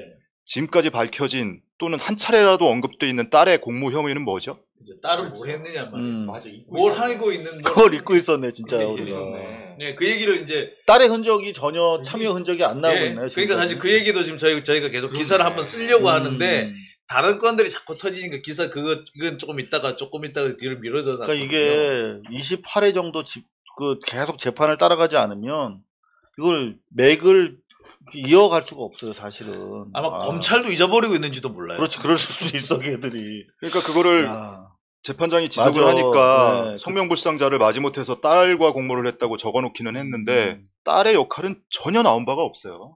그러니까 이거 뭡니까? 백지수표예요, 뭐예요? 제기가 급박하게 이루어졌으면. 그러니까 네. 나중에 12월 달에 새 공소 제기를 하면서도 그걸 제대로 고치지 못하고 오히려 더 이상하게 만든 거죠. 그리고 지금에서 우리가 보면 그때 야당은 공소 제기될 거 다 알고 있었잖아요. 네. 그래서 마지막까지 그랬던 거고. 네. 그러면 요즘으로 따지면 다 저 핸드폰 검사하고 압수해가지고 수사해야 될 사안이에요. 그렇죠. 박원순 시장 가지고 뭐 이걸 알고 있었네 만에 그러면서 지금 난리를 치는 거 보면 그때 당시에 저 여상규나 다 저 핸드폰 까야 됩니다. 그렇죠. 그건 다 까야 되는 거죠. 기본적으로. 사실 그거는 말 그대로 그 수사 기밀을 유출한 그럼요. 거니까. 예. 근데 참 그런 생각은 들어요. 아까 잠시 선배님께서 말씀을 하셨는데 그 검찰이 툭 던져놓고 어떻게 보면 약간 장난질처럼 한 이 행동을 가지고 우리 이것을 설명하고 규명하기 위해서 이렇게 많은 노력을 한다. 딱 개별에서 생각나지 않아요? 그렇죠. 예. 한 단어만 있으면 사람을 괴물로 만들 수 있는데 그걸 반박하기 위해서 수백 번의 말을 하더라도 그걸 제대로 바로잡기 어렵다라. 강남 건물주의 꿈. 그게 그러니까 진짜 괴벨스 선동의 최고였잖아요. 유시민 이사장이 최근에 라디오에서 한 네. 말씀이 있어요. 뭐냐면 나는 대통령이랑 친한 사람이고, 그리고 네. 권력자였던 사람이고, 네. 한마디로 내가 대가리가 큰 사람인데도 검찰이 저렇게 장난치면 내가 헤어나오기 되게 어렵다. 근데 이 검찰 권력이 진짜 이름 없는 일반 시민을 상대로 장난치면 얼마나 무서운, 그렇죠. 이 저 공권력에 의한 탄압이 가능하겠느냐. 아이고. 그러기 때문에라도 이건 밝혀야 된다. 그런 네. 얘기를 하거든요. 네. 실제로 주변 분들도 걱정을 하시는 분들이 계세요. 저를. 네. 그럼요. 그럼요. 네. 네. 걱정되지. 네. 저는 겁이 없는 줄 아는데 사실은 그렇죠. 검찰이 두려워서 음. 이 방청을 계속 시작한 거예요. 그 예전에 어, 제가 이해할 수 좋아하는 있어요. 책의 한 문구가 김두식 교수가 쓴 헌법의 풍경이라는 책에 좋아하는 문구가 나오는데 헌법과 법률의 목적은 흔히 오해하듯 국민을 통제하는 데 있는 게 아니라 오히려 국가 권력의 괴물화로부터 국민을 보호하는 데 있다. 이렇게 되어 있거든요. 근데 지금 이 2019년부터 뭐 그 이전부터도 그런 모습이 왕왕 보였지만 특히 작년 여름 이후에 검찰이 보인 모습은 괴물화되고 있는 국가 권력을 목도하고 있는 거예요. 그래서 그걸 두려운 거예요. 아니 자기 상관 법무부 장관, 대통령의 임명을 받은 법무부 장관을 임명 전부터 저렇게 끌어내리려고 그 가족을 탈탈 털고 이러고 있는데 일반인들은 유시민 장관이 했던 얘기랑 비슷한 얘기를 제가 드리고 있는 거예요. 일반인들은 검찰이 맘만 먹으면 그렇죠. 그냥 뒤도새도 모르게 그냥 너무 범법자를 만들 수 끔찍해요. 있는 거예요. 그래서 그런 검찰은 바꿔야 한다. 예, 국민을 보호하는 검찰이어야 되고 국민을 보호하는 국가기관이어야지 국민에게 겁을 주는 국가기관은 존재하면 안 되는 거죠. 저는 이번에 그 한동훈 이동채 녹취록을 보면서 거기에 추미애 장관을 완전 일개 장관이라고 그러면서 거의 그냥 그 왜 식당집 개처럼 막 취급하는 게 있어요. 그렇죠. 네. 저는 그 추미애 장관을 조국으로 바꿔서 봤어요, 한번. 근데 추미애 장관과 조국은 같은 기능을 소임을 띠고 검찰개혁이라는 그렇죠. 소임을 띠고 파견된 사람들이란 말이에요. 조국 때는 훨씬 더 했을 거다. 일개 장관 따위. 심지어 사법고시 출신도 아니고. 그러니까 그렇죠. 사법시험도 합격하지 못한 놈이란 그렇죠. 얘기를 했다잖아요. 그러니까 그 지속적인 그 이른바 검찰 개혁에 대한 조직적 저항이 그대로 드러나 있는 녹취록이거든요. 근데 그걸 보면서도 공모 혐의에 대해서 전혀 인정하지 못하겠다고 하는 척척 석사, 진석사 따위의 그 말 가지고 크게 대서특필하는 언론들이 있는 한 빨간 아재가 더 빛나겠죠. 저는 네. 그 언론들의 행태를 보면서 뭘 느꼈느냐면은 겁먹었구나라고 생각했어요. 왜? 제가 볼 때는 지들 것도 같이 들통이 날까봐 겁먹은 것 같아요. 왜냐하면 한동훈이라는 사람은 한두 개의 언론사를 다룬 사람이 아니었어요. 그러니까 제가 사실은 그 유명한 기자들 중에서 한동훈 씨를 대단히 이례적으로 비호하면서 저한테 다가왔던 기자들이 몇 명 있어요. 네. 저도 사실 이 사건, 조국 사건 나기 전까지만 해도 한동훈이 하는 얘기였으면 파트로 매주를 쓴다고 해도 믿었을 거예요. 한동훈이 작년 9월 사실상 이전까지였으면. 윤석열 체제의 스포크스맨, 네. 대변인이면서 대언론 통로였던 것으로 보이는 정황이 되게 많아요. 그럼요. 그러니까 채널 A가 하나뿐만이 아니야. 채널 A뿐만 아니고요. 네. 엄청 많았을 거예요. 제가 일화를 설계해 드릴게요. 제가 이제 그 아시아경제에 있다가 아주경제로 막 옮겨 난 다음에 전화를 처음 걸었어요. 안 받더라고요. 한동훈한테? 예. 두 번째 걸어서 한동훈 검사장님이시죠? 그러니까 전화 잘못 거셨습니다 하더라고요. 헐. 그래서 잘못 걸었나 보다 이러고 있는데 한 두어 달 뒤에 우리 저기 후배가 기사를 하나 오보를 낸 게 있어요. 그러니까 전화가 왔어요. 저 한동훈입니다. 그래서 어떻게 전화를 주셨느냐고 그러니까 이게 오보인 것 같아서 전화드렸다고. 오보니까 좀 고치셔야 될 것 같다고. 그래서 딱 보더니 이 전화 한 번에 제가 전화 드렸는데 안 받으시더라고요 했더니 그럴 리가 없대요. 한동훈이 그 당시에 보직이 뭐였어요? 그 당시에 중앙지검 3차장이었죠. 3차장이면 대변인을 하는 중앙지검 역할이죠. 3차장에서 막 공보관 역할을 하니까. 반부패 부장으로 넘어갔을 때네요. 근데도 전화가 와요? 네. 옛날 중수부장인데. 그때까지만 해도 친했다니까요. 제가 그냥 안 친한, 그리고 제 데리고 있던 다른 후배가 있었는데, 제 후배한테 그랬대요. 장용진이라는 기자는, 색깔이 너무 선명해서 좋다고 나는 이렇게 선명한 사람 좋다 이렇게 얘기를 했다는 거예요. 그랬던 사람인데 뭐 지금은 이제 뭐 그렇게 됐죠. 근데 그런 걸 보더라도 그 당시에도 보면 상당히 많은 정보를 주고받고 했어요. 기자들한테 많이 주고 많이 받았어요. 그러니까 지금 채널A 상황을 보면서 뜨끔한 데가 상당히 많을 거예요. 그러니까 사실 한동훈 검사장 지금 연구위원이죠. 네, 법무연수원 연구위원이죠. 연구위원 한 연구위원 핸드폰을 까면 네, 많이 나올 제가 봤을 겁니다. 때 재밌는 거 많이 나올 것 같아요. 많이 나올 겁니다. 네. 정말 많이 나올 겁니다. 여러분들이 깜짝 놀랄 만한 기자 이름이 많이 나올 겁니다. 제가 보기에도 그렇게 생각이 들고요.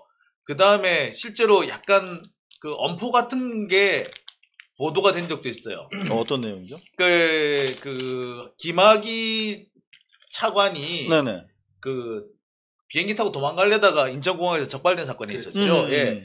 그거를 MBC가 단독 보도를 네, 했었어요. 맞아요. 예. 어떻게 해서 가능했을까요? 뽀찌 받은 거지, 뽀찌. 알려준 거 아니에요? 예, 그걸 그 정보를 관장하던 사람이 사실은 한동훈이었거든요. 아, 서울지검 3차장? 예. 그래서 그래서 그 얘기를 누가 보도를 하면서 그 얘기를 거론을 하면서 그거는 도대체 어떻게 알았을까? 이게 사실은 기자들은 아주 단순합니다. 이게 뭐 아주 소액으로 매수 가능하다고도 소액이죠. 비아냥거리고 그런가 하면 아주 작은 정보에 완전히 형님 동생이 돼버려요. 네. 기자들 속성이 그렇거든요. 근데 이제 그런 식으로 다시 언론 관리를 합니다. 네, 누구한테 많이 나왔어요. 꽂지라고 하는데 딱 던져주면서 그러면 이제 그 기자는 이제 이용 가치가 서로 생기는 거예요. 근데 그런 식으로 되는 건데 그래서 언론을 많이 관리한 끝에 이제 채널 A는 이른바 정치 성향이 검찰 개혁과 관련해서 NT로 갔잖아. 네. 그러니까 그쪽에다가 이제 하청을 줬다라는 게 이제 유시민 이사장의 추정인 것이죠. 근데 그 비슷한 거를 다른 데도 주지 않았을까요? 그때 사실은 우리는 이제 밑바닥 여론을 유튜브로 보거든요. 근데 가로세로나 저쪽 펜앤마이크나 뭐 저 고성궁이나 그런 쪽 유튜브들을 제가 모니터를 해요. 근데 거기서 약간 선제적으로 치고 나갑니다. 그때 당시에 신라젠, 라임 그렇죠. 얘기가 그때 한창 나왔어요. 그러면서 한참 나왔었어요. 아, 요걸로 뭐 애들이 좀 정치 공세를 하려고 하는구나. 이렇게 해서 여권 정치인을 연결해서 검찰이 있으니까 이렇게 좀 그런 나름대로 플롯이 서 있구나. 그런 추정을 하고 있었는데 바로 딱 터진 바로 거거든요. 터진 거죠. 네. 그리고 제가 지금 얼마 전에 최근에 확인한 바는 확인이 됐는데 이제 직접 담당 검사를 직접 만나서 지금 확인을 못해서 지금 놔두고 있는데요. 1월 달에 12월하고 1월 달에 그 윤석열 총장의 지시로 윤석열 사단에서 그 신라젠하고 VIK 그러니까 밸류 인베스트 코리아 이철 대표 등에 대해서 수사를 재개를 했었어요. 재개를 하고 막 진행을 하는 와중이었는데 인사가 나면서 뿔뿔 흩어진 거죠. 수사팀이 해체가 되니까 수사팀을 다시 불러 모으기도 해야 되고 그다음에 동시에 이 수사를 그 동력을 확보해야 되고 하는 상황이 생긴 겁니다. 그 동력을 그걸 외주로 줬다라는 추정이 가능한 상황이 되어버렸어요. 그때 저쪽 상대편 찌라시에서는 신라젠이나 라임 수사를 못하게 그렇게 흐트러뜨렸다라는 식으로 공격을 했었죠. 근데 그 당시에는 이제 보면 사실은 윤석열 총장이 자기 최측근들한테 하라고 지시를 했고 그 중에 일부는 이거 그까지는 아닌데요? 라고 반발하는 사람도 있었고 그 반발하는 사람을 저희가 지금 찾고 있어요. 반발해서 그 당시에 조금 이게 정상적인 수사가 아니다라고 항의했던 분이 계신다고 하는데 그분을 찾고 있어요. 그래서 찾는 대로 저희가 기사를 쓸 예정이에요. 네, 우리 장용진 부장의 아주경제로 제보를 주시면 되겠습니다. 원래 이제 우리 주인공이 다시 이제 우리 빨간 아재님을 좀 돌아가면 오늘 저 주인공 하지 말자고 제가 말씀드렸어요. 아니 주인공으로 하나도 안 아니, 했어요. 하나도 안 했어요. 아 그랬어요? 아니 글쎄 아무튼 주인공은 제가 아닌데 다시 만 명이 지금 빨간 시청하고 아재님한테 있어요. 좀 돌아가면 네. 화제를 네. 여러분 아까 전에 그 표창장 뭐 위조 무슨 MS 워드인지 한글인지 뭔지 뭐 하여튼 우리 그 이렇게 토론하는 거 보셨죠? 네. 제가 무슨 말씀을 드리고 싶은 거냐면 저희가 어떤 하나의 팩트를 가지고 뭔가 이렇게 의심하는 것을 가지고 그냥 의심됐다고 해서 바로 기사를 쓰는 게 아니에요. 여러분이 아니지. 보셨다시피 여기저기 물어보고 자문을 얻고 뭐 하고 합니다. 그리고 제가 선뜻 이렇게 제기한 의문을 가지고도 빨간 아재님이 어떻게 보면 아닐 수도 바로 있다라고 동의하실 하잖아. 수도 있지만 바로 동의 안 하시잖아요. 그렇죠. 여러분 그런 걸 바로 생방송으로 보셨단 말이죠. 그렇죠. 그 KBS의 원 소스가 맞는 건지에 그렇죠. 대해서도 먼저 물어보시잖아요. 신빙성을 그럼 저는 문제 제기하고. 아차 이거는 당연히 원소스가 맞겠지 하고 저는 이제 기사를 쓰는 건데 여기 역시 또 검증하시잖아요. 그러니까 제가 뭘 말씀드린 거냐면 빨간 아재님이 얼마나 철저하게 팩트를 검증하고 분석하고 하시면서 보도를 하는지 사실 예상치 못한 순간에 오늘 이렇게 제가 발견하게 되는 것 같아요. 그 말씀을 좀 그러니까 사실 드리고 저에게 싶어요. 이런 모습이 네. 어떻게 보면 저희들 뉴스가 생산될 때 그렇죠. 네. 가장 생생한 모습이거든요. 저 같은 경우만 해도 김태현 기자랑 거의 하루에 우리 집사람 말로는 니들 사귀냐? 우리 집사람 말로는 야 김태현이가 여자 아니니 혹시? 그러니까 왜 태현이라는 여자도 있잖아요. 네. 그래서 맞습니다. 그런 얘기를 할 정도로 태연 알고 그 정도로 계속 전화를 해요. 주말에도 몇 번씩 전화를 하고 그래서 그 한번 얘기를 하면 되게 여러 가지 얘기를 하고 깊은 얘기도 했다가 그 다음에 서로 따로 취재하러 했다가 이러거든요. 그러니까 저희들이 그냥 뭐 덥석 물어가지고 취재하고 기사 쓰는 게 아니라는 네. 거. 예. 아마 보셨을 거예요. 오늘 방송을 통해서 빨간 아재님이 어떻게 신중하게 팩트를 접근하시는지. 그 말 받아서 네. 저도 조금 첨언을 하자면 네. 오늘 그 혀 기자님이 말씀하신 것처럼 저게 본인이 오류일 수도 있다라는 것을 전제해놓고 말씀하시잖아요. 그럼요. 네네네. 모든 기자의 기사는 그 무결하지 않아요. 완전 무결하지 그럼요. 않아요. 네네. 오류 가능성을 늘 풀고 네네네. 있고 특히나 이런 내용의 경우에는 기자들이 워딩을 받아 쓴다거나 왜냐면은 누가 얘기한 것처럼 녹음해서 그걸 푸는 게 아니기 때문에 받아 적으면서 실수가 있을 수도 있고 또 뭐 긴 장문으로 이야기를 한 것을 축약하는 과정에서 의미가 잘못 왜곡될 수도 있고 이런 거예요. 그러면은 얼마든지 실수를 할 수밖에 없는 구조가 일정 부분 있거든요. 네. 그러면은 그 가능성을 열어두고 그렇죠. 언제든지 그 실수임이 발견이 되면 그것을 정정할 수 있는 마음가짐을 갖는 게 그렇죠. 모든 이번에 기자들한테 KBS가 필요한데 그렇게 바로 정정하잖아요. 내가 네. 오바 너무 과했어. 너무 과했어요. 근데 문제는 지금 큰 틀에서 보면 특히 뭐 지금 우리 지금 뭐 조국 전 장관 가족과 관련한 재판 얘기를 한참 했으니까 그것만 보더라도 지금 그동안 생산된 기사가 얼마나 많이 잘못됐는지를 우리가 지금 목도를 하고 있단 말이에요. 그렇죠. 근데 누구도 자발적으로 정정하거나 사과를 한 사람이 단 한 명도 없습니다. 한 명도 없어요. 정말 큰 문제예요, 대한민국 언론에. 그러니까 그것 때문에 방금 말씀하신 것처럼 기자로서 제가 배운 최선의 태도는 내가 틀릴 수 있다. 네. 그리고 내가 틀릴 수 팩트 있다. 앞에 겸허해지자, 겸손해야 된다. 겸손해야 된다. 맞습니다. 네. 라는 거예요. 그래서 우리가 팩트를 고집하기 시작해버리면 네. 태극기 부대 할아버지들처럼 되는 거거든요. 그래서 팩트와 우리 신념을 분리하는 게 사실 기자의 가장 중요한 덕목인데, 우리가 그럼에도 불구하고 편파적 이라고 주장하는 것은 바로 무엇이냐면 진실에 대한 편파성을 지금은 우리가 얘기를 해야 될 것 같아요. 언론이 스스로 절대 사과하지 않습니다. 권력화되어 있기 때문에 자기네 목에 칼이 들어와야만 잘못을 실토할 거예요. 그래서 저는 밖에서 이런 빨간 아재 그리고 우리 밖에서 우리 활동한 허지영 기자 같은 사람들이 대중들의 신뢰를 얻고 이게 결과적으로 언론에 좀 더 지금보다 훨씬 더 위협적인 존재가 되어야만 저들을 시장에서 굴복시킬 수 있다. 아마 이런 정도는 가능할 것 같아요. 네. 뭐냐면 뭐 기성 언론이 차지하고 있는 그 여론 형성 시장을 이 무슨 해석 방송 같은 우리 유튜브 방송이 그걸 대체할 수는 없을 거예요. 대체할 수는 없는데 완하는 관계죠. 다만 최소한 이런 역할은 할 수 있다. 뭐냐면 저쪽에서 뭔가 실수가 있다 하더라도 자기들이 인정하지 않으면 누구도 발견할 수 없는, 알릴 수 없는. 과거에 그런 말이 있었잖아요. 우리가 보도하지 않는 거는 세상에 존재하지 않는 일이야. 기자들끼리 이런 얘기 했단 말이에요. 네. 굉장히 오만한 말인데 인터넷 실제 없을 때. 세상이 그랬으니까. 예. 기자들이 보도하지 않으면 누구도 알 수 없는 그런 세상이 있었잖아요. 기자들이 작정하면 작당하고 당꼬라고 그랬거든요. 작정하면 없는 일이야 세상에. 근데 그 세상은 이제 끝났다. 예. 당신들이 보도하지 않아도 이런 해적 방송에서라도 그것이 아님을 세상에 알릴 수 있는 채널은 너무나 많아졌다. 근데 이제는. 저는 잠깐 제가 개입하고 네. 싶은 게 해적 방송이었어요. 네. 실제로 몇 년 전만 해도. 근데 지금 그렇지 않아요. 이게 우리가 사실상 메인스트림으로 가는 입구에 이제 와 있습니다.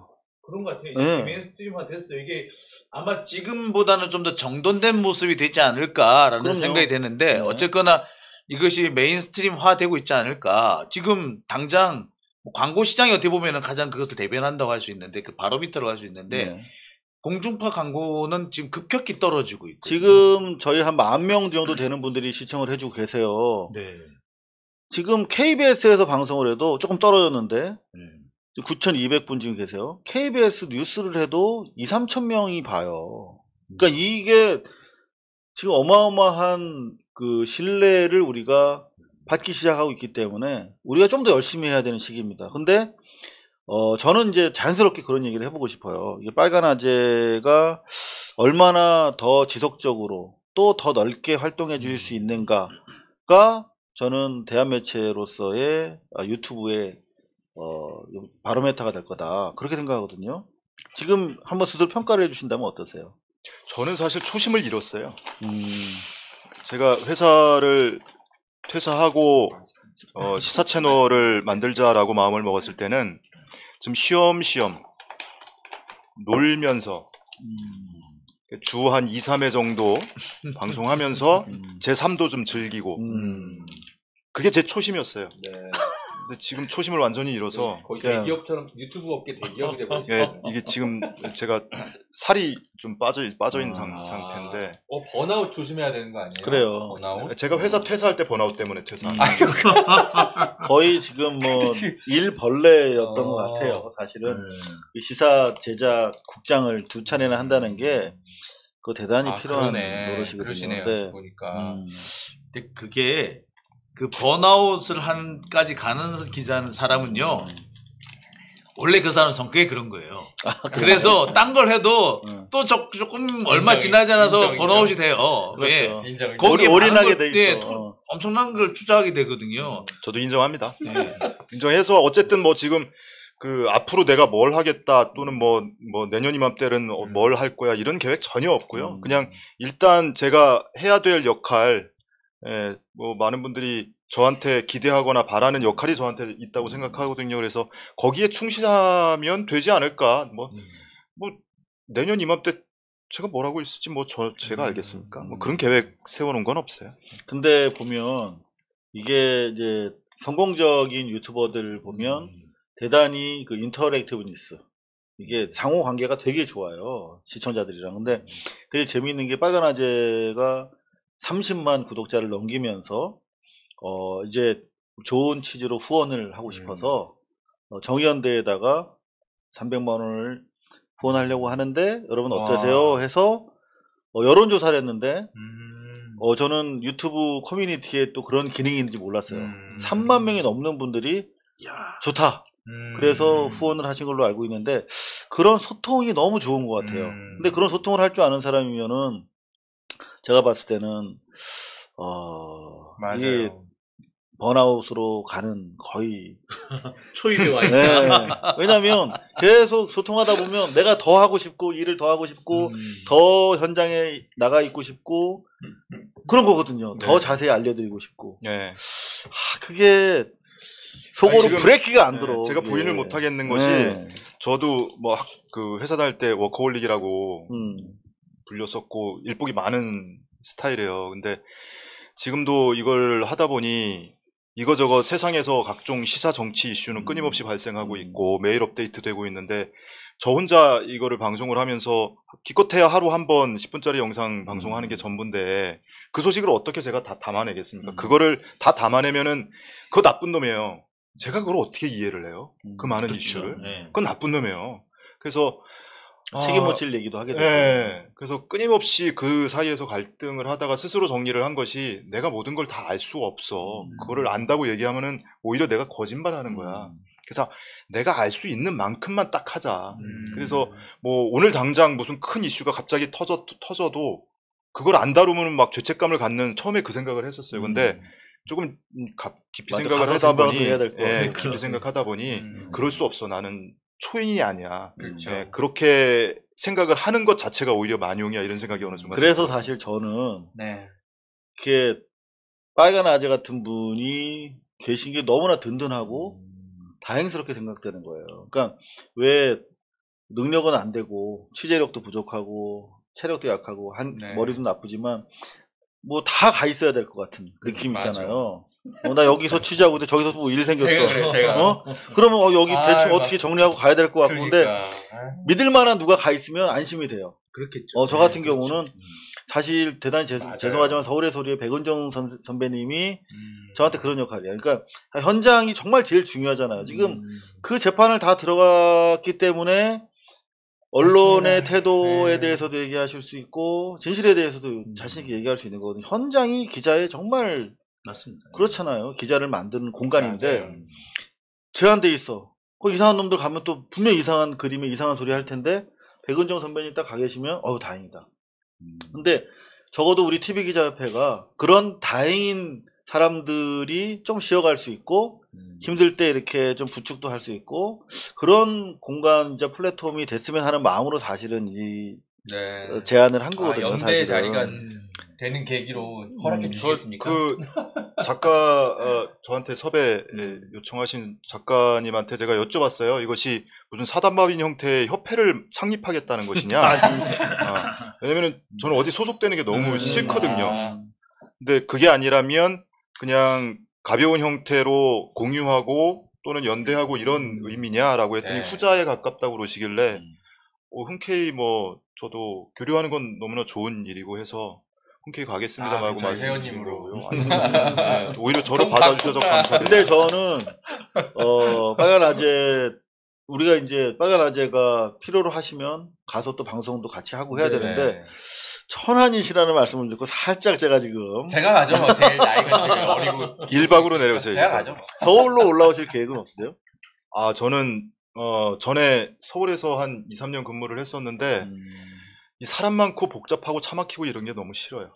근데 큰일 났다. 근데 행정수도가 저 아래로 내려가면 더 가까워질 저는 텐데, 그래서 이제. 그때도 이해가 안 됐던 네네. 게 노무현 전 대통령 때 행정수도 이전하자고 한참 이슈됐을 때 서울 사람들이 서울 공동화된다고 막 집회하고 이랬단 말이에요. 정말 이해가 안 됐어요.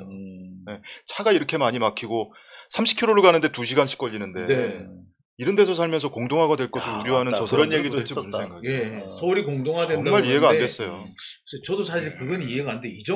천만이 되는 인구 1000만인데 공동화가 돼봤자 기껏해야 700만 아닐까. 결국은 그거예요. 네. 공동화되면 집값 떨어진다. 결국은 집값이에요. 집값 때문에 1000만이 그랬던 700만 되면 정말 큰일 나죠.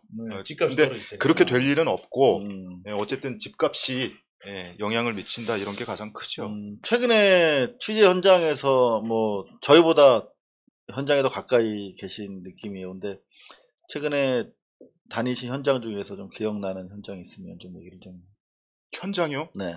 주로 이제 뭐 요즘에는 뭐 반년 이상 법정에만 매달려 있었으니까 법정 현장이 제일 기억에 남죠. 요즘에. 어떤 그 이제 유튜브 시청자 중에 분명히 판사 검사도 계실 거거든요. 네. 혹시 분명히 계십니다. 왜냐하면 저희가 그런 경험을 했거든요. 제가 한겨레에 있을 때 전 법조 기자가 아닌데 그런데 어떤 판사 검사님들이 제 트위터를 잘 보고 있다고 넌지시 이렇게. 보세요. 여론에 신경을 쓰니까요. 네. 애들도. 그래서 아마 보고 계실 거예요. 보고 계시고 이런 방식의 기자가 꼭 필요했는데 이 법정에서 벌어지는 일들을 이런 식으로 중계해주는 기자가 분명히 있었어야 했는데 하고 응원하고 계신 판검사님이 분명히 계실 겁니다. 아직 연락을 못 받으셨으면 그런 비슷한 그분들이 전화 아직 받은 적은 있고요. 있죠. 그래요? 그죠. 그럴 거예요 분명히. 근데 제가 판사라면 되게 네. 불편해할 것 같은데. 네. 아니, 물론 뭐 지금 제가 그 다루고 있는 사건을 다루고 있는 판사들은 굉장히 불편하겠죠. 불편하겠죠. 네, 전화 그분들 끊고. 말고 제가 맨날 들어와서 누구냐면 감시하니까. 지금은 다 어차피 법법을 벗으셔서 음. 이정열 서기호 판사하실 네. 때 저한테 넌지시 연락 주셨다면요. 그러니까 알고 보면 이렇게 암약하고 있는 우리 사회 민주 법조인들이 계세요. 네, 그런 분들이 네. 분명히 보고 계실 네. 겁니다. 그 기억나는 현장이 있냐고 말씀드렸는데 아까 말씀드린 것처럼 제가 모든 거를 다 커버할 수 없기 때문에 그래서 포기할 건 포기하고 가는 거고 그런 차원에서 아까 저 후원 말씀하셨잖아요. 정의기억연대 후원 말씀하셨는데 제가 정의기억연대의 그 사건을 초기부터 그냥 지켜보기만 하고 관련 이야기는 한두 차례밖에 못했는데 너무 안타까운 거예요. 저게 어떻게 흘러갈지 뻔히 보이는 거예요. 왜냐하면 전례가 있기 때문에 거기서 그렇죠. 크게 벗어나지 않을 거다.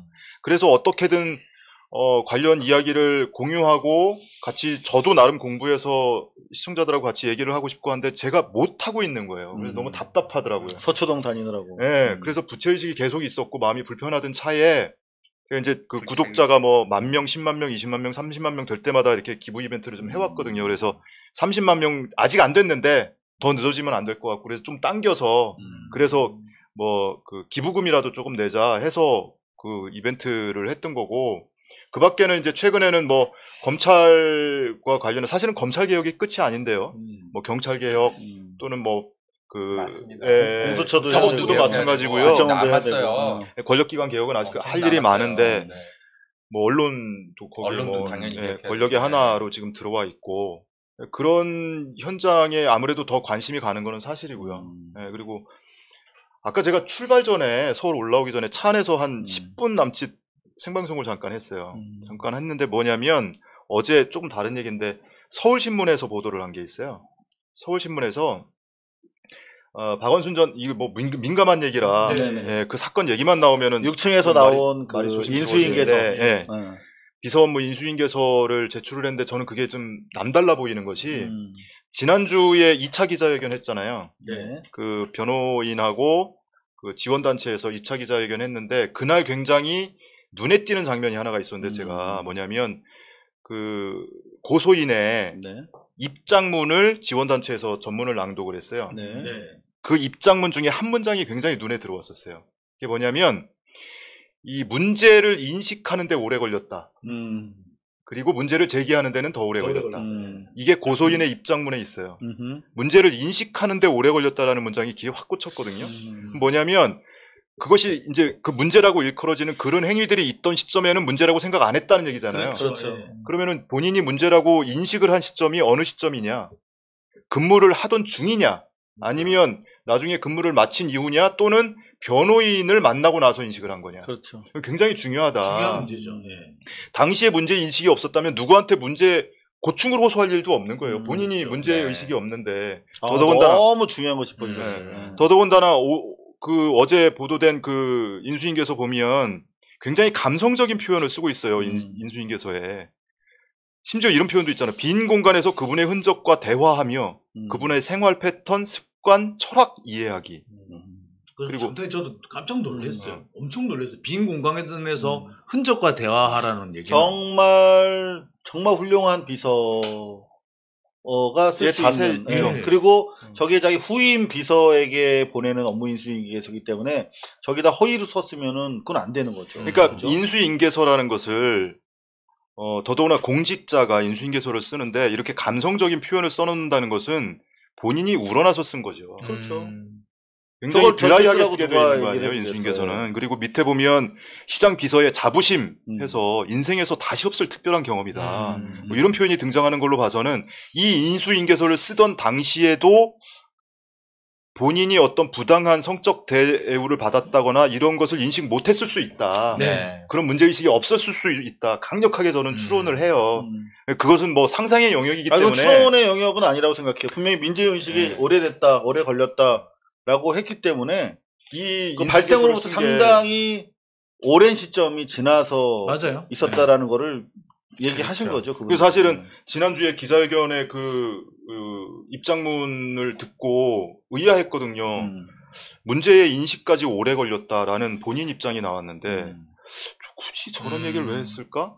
그러면은 언제부터 문제의식을 갖고 있었던 거야? 이런 생각이 계속 있었는데 섣불리 이거를 제가 방송에 얘기하기는 못하겠더라고요. 여러 가지 또 문제가 걸려 있죠. 지금 저희들이 뭐 많이 말을 못했던 게 저희가 이제 있어요. 그러니까 아직도 얘기를 못하는 부분들이 많이 있죠. 못하는 부분이 있고 이제 뭐 저희가 이제 저희들 본건 별건 이렇게 얘기하는데 본건 별건이라고 말할 수 있는 그런 부분도 있고. 그러니까 결국 중요한 것은 이제 김재련 변호사가 답해야 되는 부분이 있어요. 그게 질문도 하지 말라. 질문 자체가 1차 가해다라고 얘기에는 더 이상 못하는 것이고. 우리가 여태까지 충분히 정치적인 어떤 계획에 따라서 움직인 정황이 대단히 많거든요. 그렇기 때문에 이제는 최소한 변호인, 그 고소인과 언제 만났는지, 어떤 일로 만났는지에 대해서 정도는 밝혀야 되는 그런 상황이 계속 이제 펼쳐지는 것 같아요. 그죠? 제가 약간만 좀 약간 새로운 인식의 전환, 약간 네. 문제 제기를 좀 드리면 잠깐 기억을 되돌아가 보세요. 예전에 강용석 변호사가 네. 김건모라는 연예계 거대 권력에게 성폭행을 당한 여성을 가세연이라는 프로그램을 통해서 까가지고 고발하고 직접 변호 맡고 한 적이 있었어요. 네. 근데 우리가 강용석 변호사 너 무슨 의도로 이거 하는 거야? 라고 사람들이 다 문제 제기하고, 왜냐면 강용석 변호사가 신뢰가 잘 안 가잖아요. 그렇죠. 고소인과 별개로.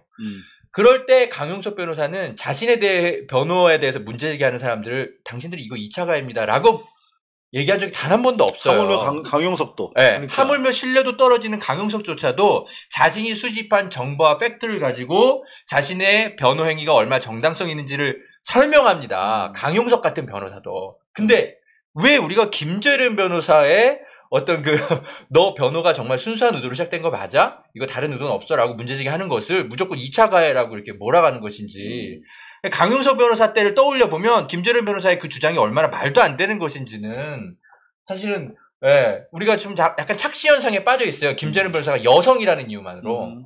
예, 우리는 그분을 여성으로 보는 게 아니라 변호인의 행위로서 우리는 옳고 그름을 얘기하는 것이지, 대중이. 그래서 고소인과 변호인은 우리가 분리해서 문제제기를 하고 있다는 거. 사실 우리가 TV기자협회 네. 이전 우리 모임 이름을 문제기자협회라고 지으려고 했던 것 자체도 네. 저희는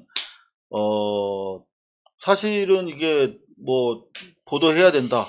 해야 되는 말이다. 그러면 사실 물불 안 가리고 사실 뛰어 들어가서 이 상처들이 많은 사람들입니다. 근데 그렇기 때문에 이제 문제 기자라고 예. 스스로 얘기를 하는데, 이를테면은 대한민국 KBS는 BBC 같은 존재였기 때문에 이 사안에 대해서 정확하게 판단해 줘야 돼요.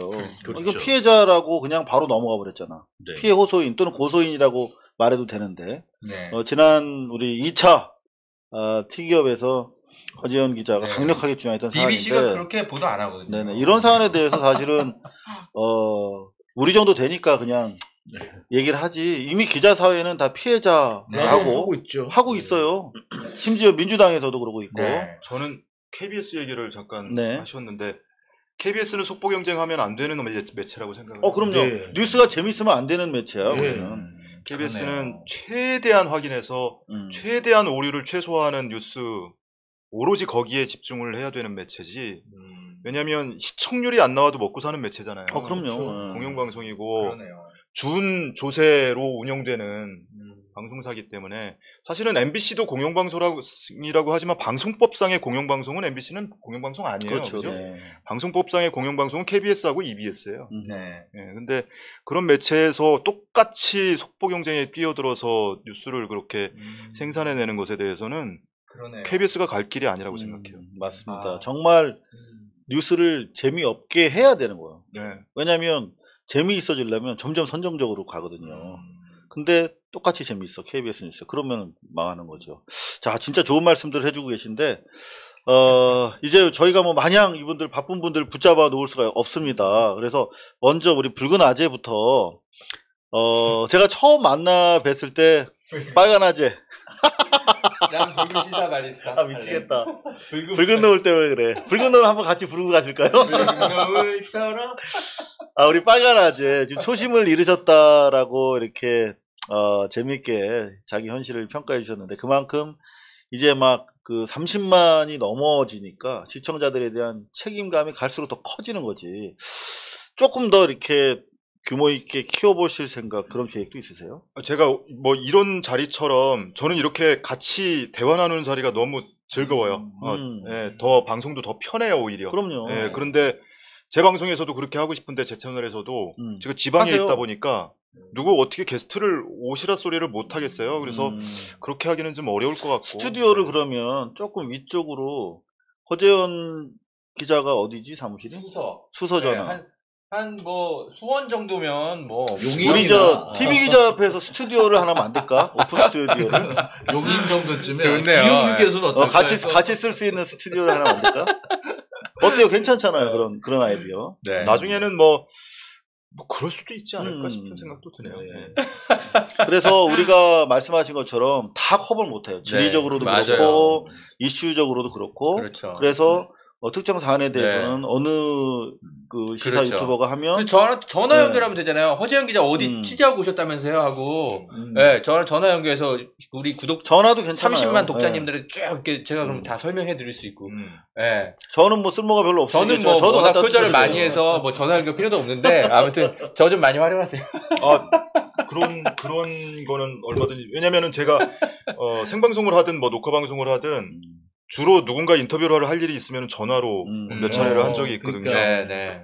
대표적으로 저 정경심 교수 법정에 출석을 했던 김모 조교 인터뷰도 전화로 이루어졌고 물론 그분은 경북에 계신 분이었지만 아무튼 지리적인 문제는 전화로 극복 가능하고 또 꼭 필요하다면 뭐 영상 통화도 가능하잖아요. 근데 저는 그것보다도 우리 장 부장은 아직까지 모르실 텐데 이렇게 큰 조직에 있다 나오잖아요. 그러면 되게 외로워요. 원래 그거 너무 그거 공감. 알죠? 원래 기자는 외로운 직종이긴 해. 원래 단독자야. 혼자 판단하고 혼자 결정합니다. 근데 그래도 좀 외로워. 내가 제대로 가고 있는지도 그렇고. 그래서 여하튼 저는 좀 제가 사실은 저도 잘 모르잖아요. 어떤 분인지. 그래서 이게 옥석을 가리기가 쉽지 않아요. 그리고 시사 방송을 하시더라도 우리는 기본적으로 베이스가 팩트에 있잖아요. 그래서 거기다가 이제 약간 논평도 합니다만 논평이 앞서가시는 시사 유튜버들도 많으세요. 근데 그분들은 깨운하긴 한데 사실 저희 같은 팩트에 이렇게 좀 뭐랄까 그렇죠. 멈칫하게 교육이 되죠. 되게 오래된 사람들은 약간씩 브레이크가 걸려요. 저건 저거 아닌데. 그러니까요. 저거는 좀 부정확한 인용이신데. 그러면은 이렇게 같이 마음이 안 가요. 근데 그런 분들이 사실은 훨씬 더 시청자들한테 편할 수 있죠. 눈높이로 말씀하시니까. 근데 약간의 위험성도 있고 해서 여하튼 그분들이 그렇다고 방송할 자격이 없다는 말씀은 드릴 자격도 없고 그런 말씀은 아닌데 좀 더 빨간 아재 같은 좀 더 우리가 믿을 만한 유튜버들이 좀 많았으면 좋겠다. 그런 점에서 같이 좀 뭔가 할 수 있는 일들도 찾아나가는 기회가 됐으면 합니다. 저도 아까 말씀드린 대로 저부터가 일단은 움직일 수 있는 폭이 물리적으로 시간적으로 좀 한계가 있는 것이고 예를 들어서 국회에서 계속 이슈가 발생하고 있는데 제가 아는 뭐 또 다른 유튜버들은 또 국회에서 거의 상주하다시피 하면서 취재를 하고 계신 분들도 계시고요. 또 아까 이제 초심님 서울의 소리 초심 말씀하신 것처럼 또 거기에 계속 집중하고 계신 분들도 그렇고 각자 영역에서 마치 누군가가 분담을 해준 듯이 계속 한쪽에 깊이 파는 것이 훨씬 더 저는 효과적이고 효율적이다. 그것이 상호 보완 관계도 되고 각자 다 돌아다니면서 속된 말로 우리 기자들 옛날에 쓰던 말로 다 내 나와바리야 하듯이 다 내 전문 영역인 것처럼 그렇게 돌아다니면 그거는 정말 되게 몹쓸 짓이라고 생각해요. 근데 이제 결국은 하나를 쭉 파다 보면 다 연관이 또 그렇죠. 되어 있습니다. 그래서 거기서 이제 또 우리가 만날 수 있는 부분이 있죠. 오늘 사실 붉은 아재 제가 물론 이 재판 시작되고 나서부터 저도 관심을 가지게 된 분이에요. 근데 우리가 이렇게 이야기 나누는 과정을 통해서 붉은 아재, 빨간 아재를 통해서 이를테면 재판 얘기 주로 들으셨다고 하면 조금 다른 각도에서 빨간 아재를 여러분들께서 이해하실 수 있는 기회가 좀 됐다면 좋겠다라는 생각도 듭니다. 자, 그러면 간단하게 좀 정리를 좀 해 나가야 될 것 같아요. 마지막으로 발언할 기회를 드리겠습니다. 우리 장 부장님부터 좀 클로징 좀 해주시죠. 지금 취재 중인 얘기도 좀 해주시고. 지금 뭐 취재 중인 건 아까 잠시 제가 말씀을 드렸는데요. 신라젠 관련 밸류 인베스트 코리아 관련해 가지고 윤석열 사단이 먼저 수사를 하고 있었다라는 것. 그리고 수사가 중단될 것 같으니까 잠시 외주를 주려고 언론들을 물색을 했었다. 이런 정도 취재가 지금 좀 진행 중입니다. 이 부분은 뭐 어느 정도 만들어질지 좀 봐야 될 것 같고요. 나온 대로 또 보도해 드리도록 하겠습니다. 그리고 오늘 정말 좋은 시간, 유익한 시간이었던 것 같습니다. 제가 한번 뵙고 싶었거든요. 첫 번째로 우리 김태현 기자가 방송했는데 참 재밌었다. 시청자들의 반응이 너무너무 재밌었다. 특히 댓글 반응에서 예. 오달수와 마동석 이렇게 예. 오달수 씨 제가 좀 개인적으로 아는데 훨씬 더 우리 빨간 아재 잘생기셨습니다. 오달수 씨 비하 발언이십니다. 아니야. 오달수 씨가 알아요. 네. 그래서 그 다음번에 갈 때는 꼭 저기 그 너는 스포츠로 깎고 가고 저분한테 점 하나 붙여드려라 그런 적이 있었는데 예 어쨌든 오늘 이 자리 뵙게 돼서 정말 반갑고요. 앞으로 이런 자리 많이 있었으면 좋겠습니다. 오케이. 아 좋습니다. 우리 허재영 기자. 뭐 저도 뭐 마찬가지고요. 제가 그 제 유튜브 시청자분들이 아직 그 빨간 아재님 방송 워낙 많이 보셔가지고 저한테 요청 사항이 너무 많아요. 제발 빨간 아재님처럼 그 청취자들과 소통 좀 하라고 뭐 이런 얘기도 듣고. 근데 제가 그리고 왜 법원에 직접 가서 취재 안 하냐 뭐 이런 얘기도 많이 듣는데 사실은 제가 아직 그 법원은 아직은 저한테 좀 무서운 공간이에요. 드라마가. 저 아직 그 형사 기간도 아직 안 끝났어요. 그래서 부끄러운 실수를 2년 전에 해가지고 그래서 제가 아직까지는 제가 이 법정에 가는 거를 못해요. 누가 그 기자들이 수근수근 되는 것도 싫어요. 저는 그래서 누가 저를 알아보는 것도 싫고 사실은 이런 자리가 아니면 바깥에는 선글라스 끼고 다니거든요. 그래서 저가 갈 수 없는 현장에 사실 우리 빨간 아재님이 현장에 너무 적절한 시기에 오랫동안 상주에 계셔 주셔서 사실 그래서 제가 빨간 아재님 덕분에 저도 방송할 수 있었고 올바른 정보를 접할 수 있었던 것 같아요. 그래서 그런 점에서 너무너무 감사드리고, 저는 지난주에 말씀드렸던 정의당 관련해서, 여러 가지 좀 검증이 필요한 국회의원들에 대한 정보들이 좀 입수가 돼서 그거 확인 절차를 계속 밟고 있고요. 조만간에 이제 기사가 좀 마무리가 될 것 같습니다. 그거 있으면 또 이 자리에서 네, 또 정치인 검증, 진보 정치인의 검증도 열심히 해서 제가 결과를 전달해드리겠습니다. 구독자 5만 돌파한 거 진짜 축하할 만한 일이에요. 아, 맞습니다. 네. 사실 5만까지가 힘들더라고. 그러니까요. 네. 사실 여기 우리 선배님들 아니었으면 제가 올 수도 없었던 자리고. 저는 구독자 5만 넘었을 때 가족들끼리 파티였어요. 아, 정말요? 네. 의미 있습니다. 아유, 여러분들 아직까지 허재현 TV 구독 안 하신 분들은 허재현 TV 네. 좀 들어가서 구독 좀 해주시고요. 네. 더 열심히 일하라. 라이브는 안 하세요? 제가 솔직히 제가 참 부끄럽게도 그런 걸 어떻게 하는지도 잘 모르겠어요. 그 신문 기자니까 당연하지. 장영진 부장께서는 한번 하셨던데요? 네, 어제 했어요. 네, 어제 봤습니다. 어떻게 하셨어요? 네. 사실은 솔직히 말씀드리면 제대로 한 게 아니라요. 잘못 만들어가지고 이게 재생 동영상이 올라간 게 아니라 커뮤니티 동영상이 올라가가지고 저는 그게 거기에 들어가는지도 몰랐어요. 이거 어디로 올라가는지. 어디로 올라간지도 몰랐어요. 그래가지고 다시 고쳐넣기 하고 좀 쇼가 있었습니다. 그랬는데 지금은 좀 됐고요. 그래서 조금씩 바꿔보려고 하는데 또 제가 집에서 제 방에서 했더니 가평? 예. 그 뒷 배경을 보고 뭐 한약방 맞아. 나는 봤는데. 고가구가 있더라고요. 근데 그런데 비해서 제가 뭐 서두에도 말씀드렸습니다만은 이 빨간 아재님은 방송 톤도 너무 좋으시고. 맞아요. 이거 딕션이라고 하잖아요. 맞아요. 그리고 취재는 기본적으로 잘 돼 있고. 예, 취재가 잘 돼 있어요. 네. 그리고 이 방송을 전하는 방식이 너무나 고급져요. 세련되게. 방 조명도 이쁘고. 그래서 딱 이 카메라 시선 맞추고 하는 게 너무나 수준급이라서 제가 봤을 때는 조만간 공중파나 등등에서 진행자로 모시고 싶을 정도로 네. 또 이쪽 우리 유튜브 쪽을 떠나시면 안 되는데 절대 안 떠납니다. 아무튼 네네. 제가 붉은 아재, 빨간 아재? 제가 오늘 붉은색 옷을 입어서 좀 헷갈리셨을 수도 있어요. 빨간색을 사실은 입고 제가 왔어요. 뇌경색 이후에 머리가 멍합니다. 사실은 정상이 아니라서 죄송합니다. 용서해 주시고요. 처음 여쭤봤어요. 왜 이름이 맞아. 그러냐고. 그거 안 여쭤봤다. 그랬더니 그 자주 듣는 질문이라고 이렇게 야 너도 물어보는구나. 똑같다 한심하다. 뭐 이렇게 그런 눈빛을 받았는데 처음에 굉장히들 많이 물어봤어요. 그래도 기자는 사실 물어보는 거 부끄러워하면 안 되니까 다시 한번 좀 여쭤볼게요. 빨간 아재 궁금하신 분들 계실 것 같아요. 처음에 제가 이름을 뭘로 할까 고민을 하다가 뭐 여러 가지 단계가 있었죠. 근데 제가 회사 다닐 때 어쨌든 뭐 저도 언론인이었으니까 이렇게 외부 분들을 만나서 뭐 차를 마시거나 얘기를 하다 보면 그분들은 제 정치 성향을 모르잖아요. 제가 이제 표현을 안 하니까.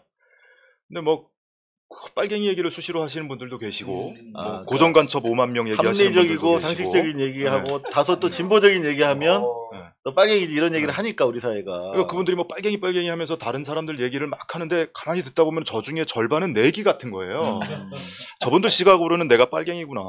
그리고 방송하다 보면은 제가 하고 싶은 얘기를 하겠다라고 회사를 박차고 나와서 유튜브를 시작을 했는데 제가 하고 싶은 얘기를 하다 보면 분명히 누군가 와서 빨갱이라고 욕을 해댈 것이 너무나 뻔하기 때문에 그럼 나는 빨갱이 아니야 하고서 자꾸 도망치지 말고 아 그래 나 빨갱인데 어떡할래 그래서 이 자식들아 그래서 그냥 빨간 아재라고 이름을 진 거예요. 뭐 또 다른 이유 뭐 갖다 붙이려면 여러 가지가 있지만 이쁘잖아요 빨간색이. 세상과 한번 맞서서 한번 붙어보겠다 작정을 하신 이름이었네요. 그래서 이제 나중에 구독자들이 댓글로 남겨주시는데 뭐 수구 채널인 줄 알았다부터 해서 그게 제 상상 이상으로 많으시더라고요. 저도 그래서 약간 처음에 이상했어요. 이름이. 그래서 그때 채널 이름을 변경해야 되나 해서 그 서베이를 했어요.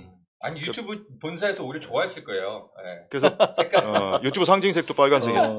그래서 정말로 변경을 하려고 마음을 먹었다가 이제 바꾸기 직전에 왠지 이렇게 되면 내가 지는 것 같은 느낌. 그렇지. 네. 그렇죠. 지금은 뭐 통합당 그 전에 이제 네. 한국당부터 또는 이제 보수 언론에서 빨간색을 지금 많이 쓰고 있는데 그분들이 60년 이상을 레드 콤플렉스 부추겨가면서 빨갱이 했던 분들이란 말이에요. 근데 어느새 그쪽에 가서 빨간색을 쓰고 있는데 그것 때문에 제가 보수로 오해를 받는 거예요. 그래서 왠지 자존심 상하더라고요. 그래서 지는 것 같고 그래서 그냥 정면 승부 해보자. 잘하셨습니다. 아까 말씀하셨듯이 결과는 공정할 필요 없어요. 과정이 공정하면 되는 거 아닙니까? 취재 과정에서. 빨가면 어때요? 네. 지금은 거의 이제 여쭤보시는 분이 안 계신데 아주 오랜만에 신선한 질문을 아까 받았어요.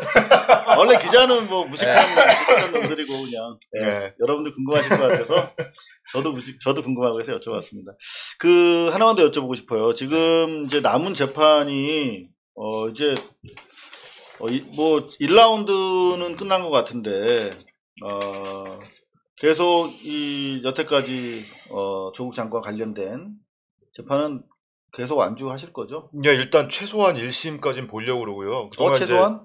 본 게 사실은 제일 처음 들어간 거는 정경심 교수 그 준비 기일에 처음 들어간 거고 그러고 이제 조범동 씨 공판에 들어가서 보다가 나중에 관련된 사건들이 이제 계속 기소가 됐잖아요. 이제 조국 전 장관 기소되고 김경록 씨 PB 기소되고 최강욱 대표 기소되고 이게 다 연관돼 있는 사건이기 때문에 그렇죠. 자꾸 챙겨서 보게 되더라고요. 그런데 김경록 씨하고 조범동 씨는 1심 선고가 됐고요. 이제 또 항소를 했으니까 양측 다 항소를 했으니까 재판부까지 배당은 됐더라고요. 근데 아직 기일은 안 잡혔던데 그리고 정경심 교수 사건은 23차 공판까지 했는데 한 3분의 2 정도는 온 것 같아요.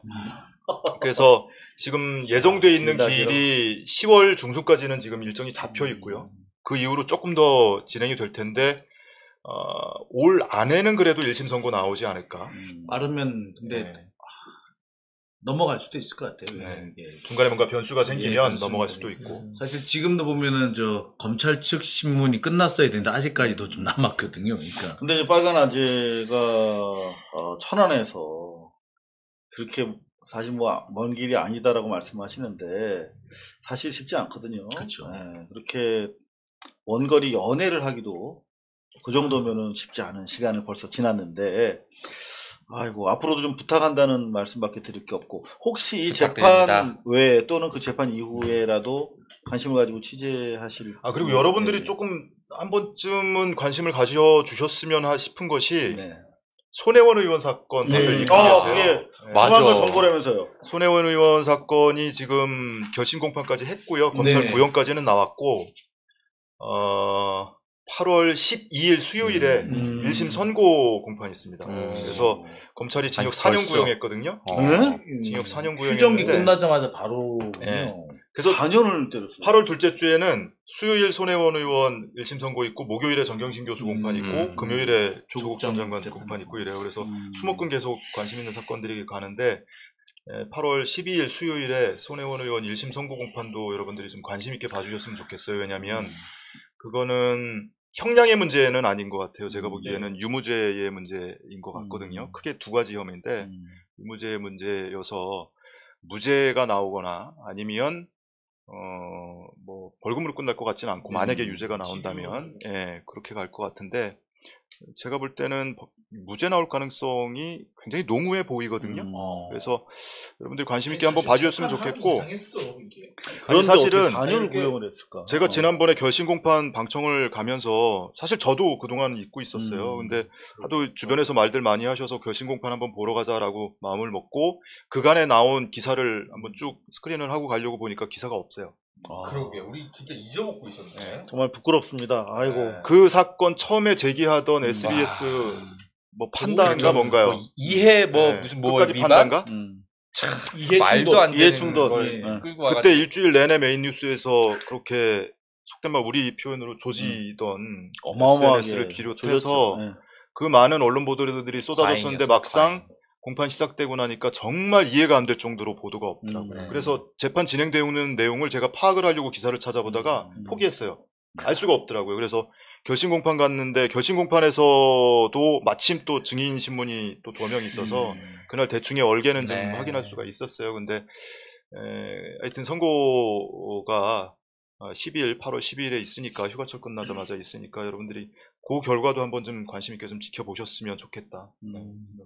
저희가 빨간 아재를 통해서 계속 체크업을 하도록 하겠습니다. 아까 저기 그 청취자 시청자분께서 우리 4명을 네.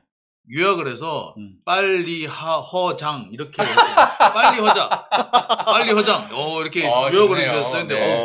괜찮은 것 같아요. 네. 빨리빨리 네, 빨리 허장. 방송하고 마치기가 저희는 사실 자주 모시고 싶은데 네. 그러게요. 여하튼 최대한 자주 좀 네. 빨리 사연을 허장 좀 한번 모시도록 이렇게 하겠습니다. 여쭤볼 수 있겠네요. 방법이 없어요. 언론 개혁은 절대 언론인들 네. 이른바 메인스트림 언론인들이 할 수 없습니다. 자기 스스로 개혁할 수 있는 사람은 없어요. 밖에서 해야 되는데 사실은 여러분들밖에 안 계십니다. 특히 이렇게 빨간 아재처럼 대안이 스스로 돼서 이제 보여주고 계시잖아요.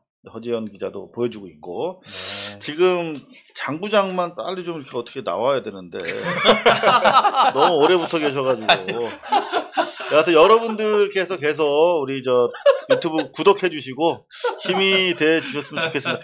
저는 사실 너무나 든든하고 고마운 분들이에요. 오늘 함께 그리고 박수를 끊어주려고. 아니면은 더 확실하게 땡기던가 아주경제에서 자 오늘도 여러분들 시청해 주셔서 감사드리고요. 이 정도에서 놔드려야 될 것 같습니다. 바쁘신 분들이니까 시청해 주셔서 감사합니다. 감사합니다. 고맙습니다. 아이고 고생하셨습니다. 네. 고생하셨습니다. 너무 대접을